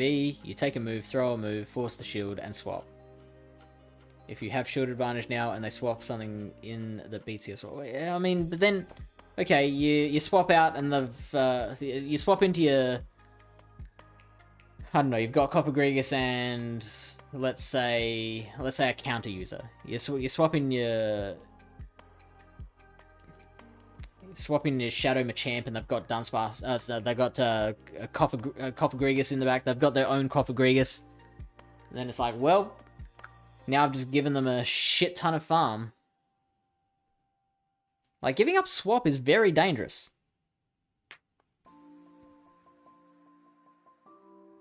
It could be safer, depending on your read of the situation. Then you just run payback. Simples. Usually you'll be able to force another shield while giving up one shield of your own, and then let your swap die just to come in with Coffin again. Now you see to it that you get out of this encounter with an energy advantage, kill their Dragonair, and have the rest of your Coffin and your closer left for their third mon. Great idea. I just want to see that you're not calling any other play stupid. Like, I think that the way you've described how to play a Dragonair Copper Gregus matchup is wonderful. It sounds very smart.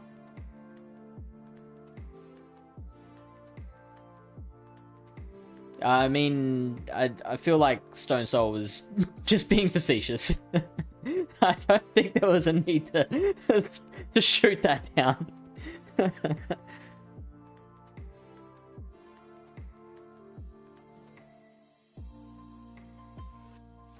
Yeah, no, you're right. Yeah, that's yeah, that's.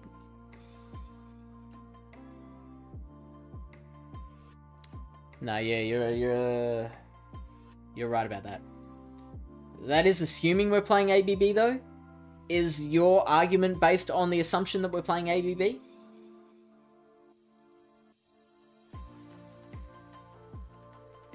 Suboptimal play can also be optimal if you know they know you will make the optimal play and adjust accordingly. That's valid.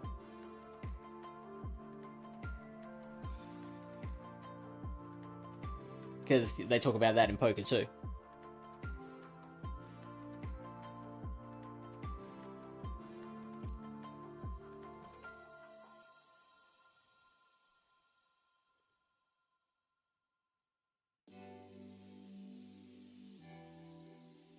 I'm wondering if we can keep the conversation going long enough so that there's just no one left in stream.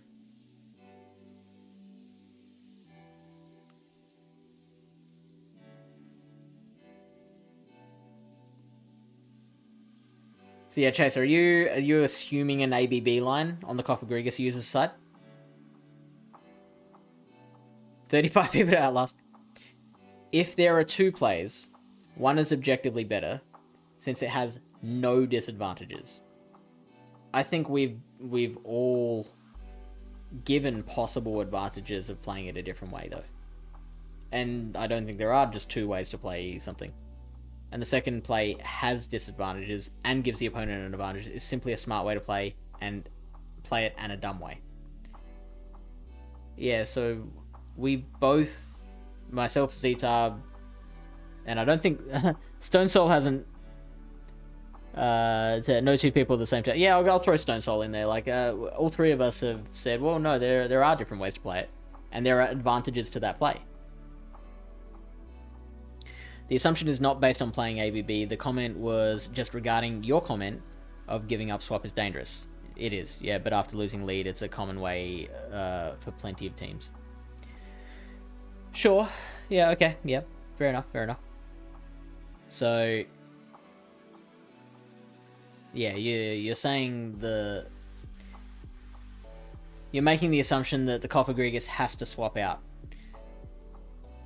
being a losing matchup. Which I've also presented a scenario where maybe that's not such a bad thing, losing that matchup. Maybe you throw the Dark Pulse, get to a second Dark Pulse, shield one Aquatail, and lose that matchup while, you know, burning both of their shields.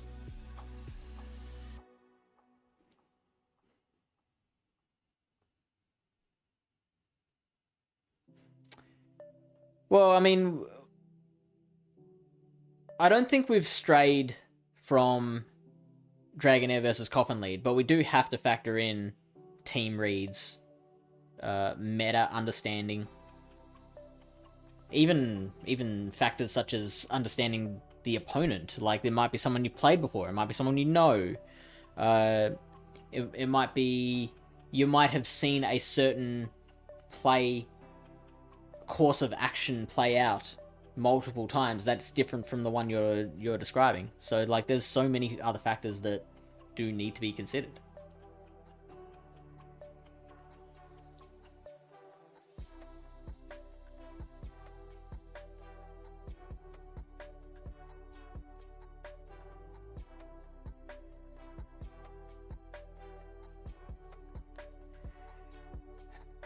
I'm gonna hit the raid button. So if there's anything else to say it in like the next 30 seconds.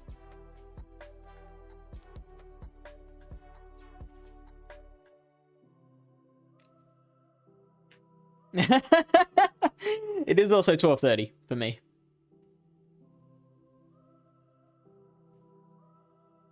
Flash, that is a terrible point. Thank you, B Tobacco. See you, mate. And thank you, Chaser. Like, I got into an argument with Chaser, but like, still respect Chaser. The advice that you have given throughout the stream has been very helpful. So I appreciate you. Hope you'll be back. Enjoy having you here.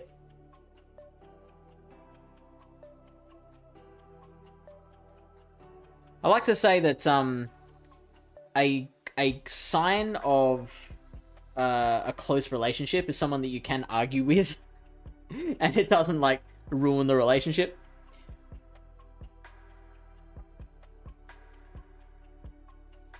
We're good? Awesome. Glad to hear it. I'm still disappointed in the outcome, but I'm glad we're good. Glad we can still be friends. See you tomorrow night.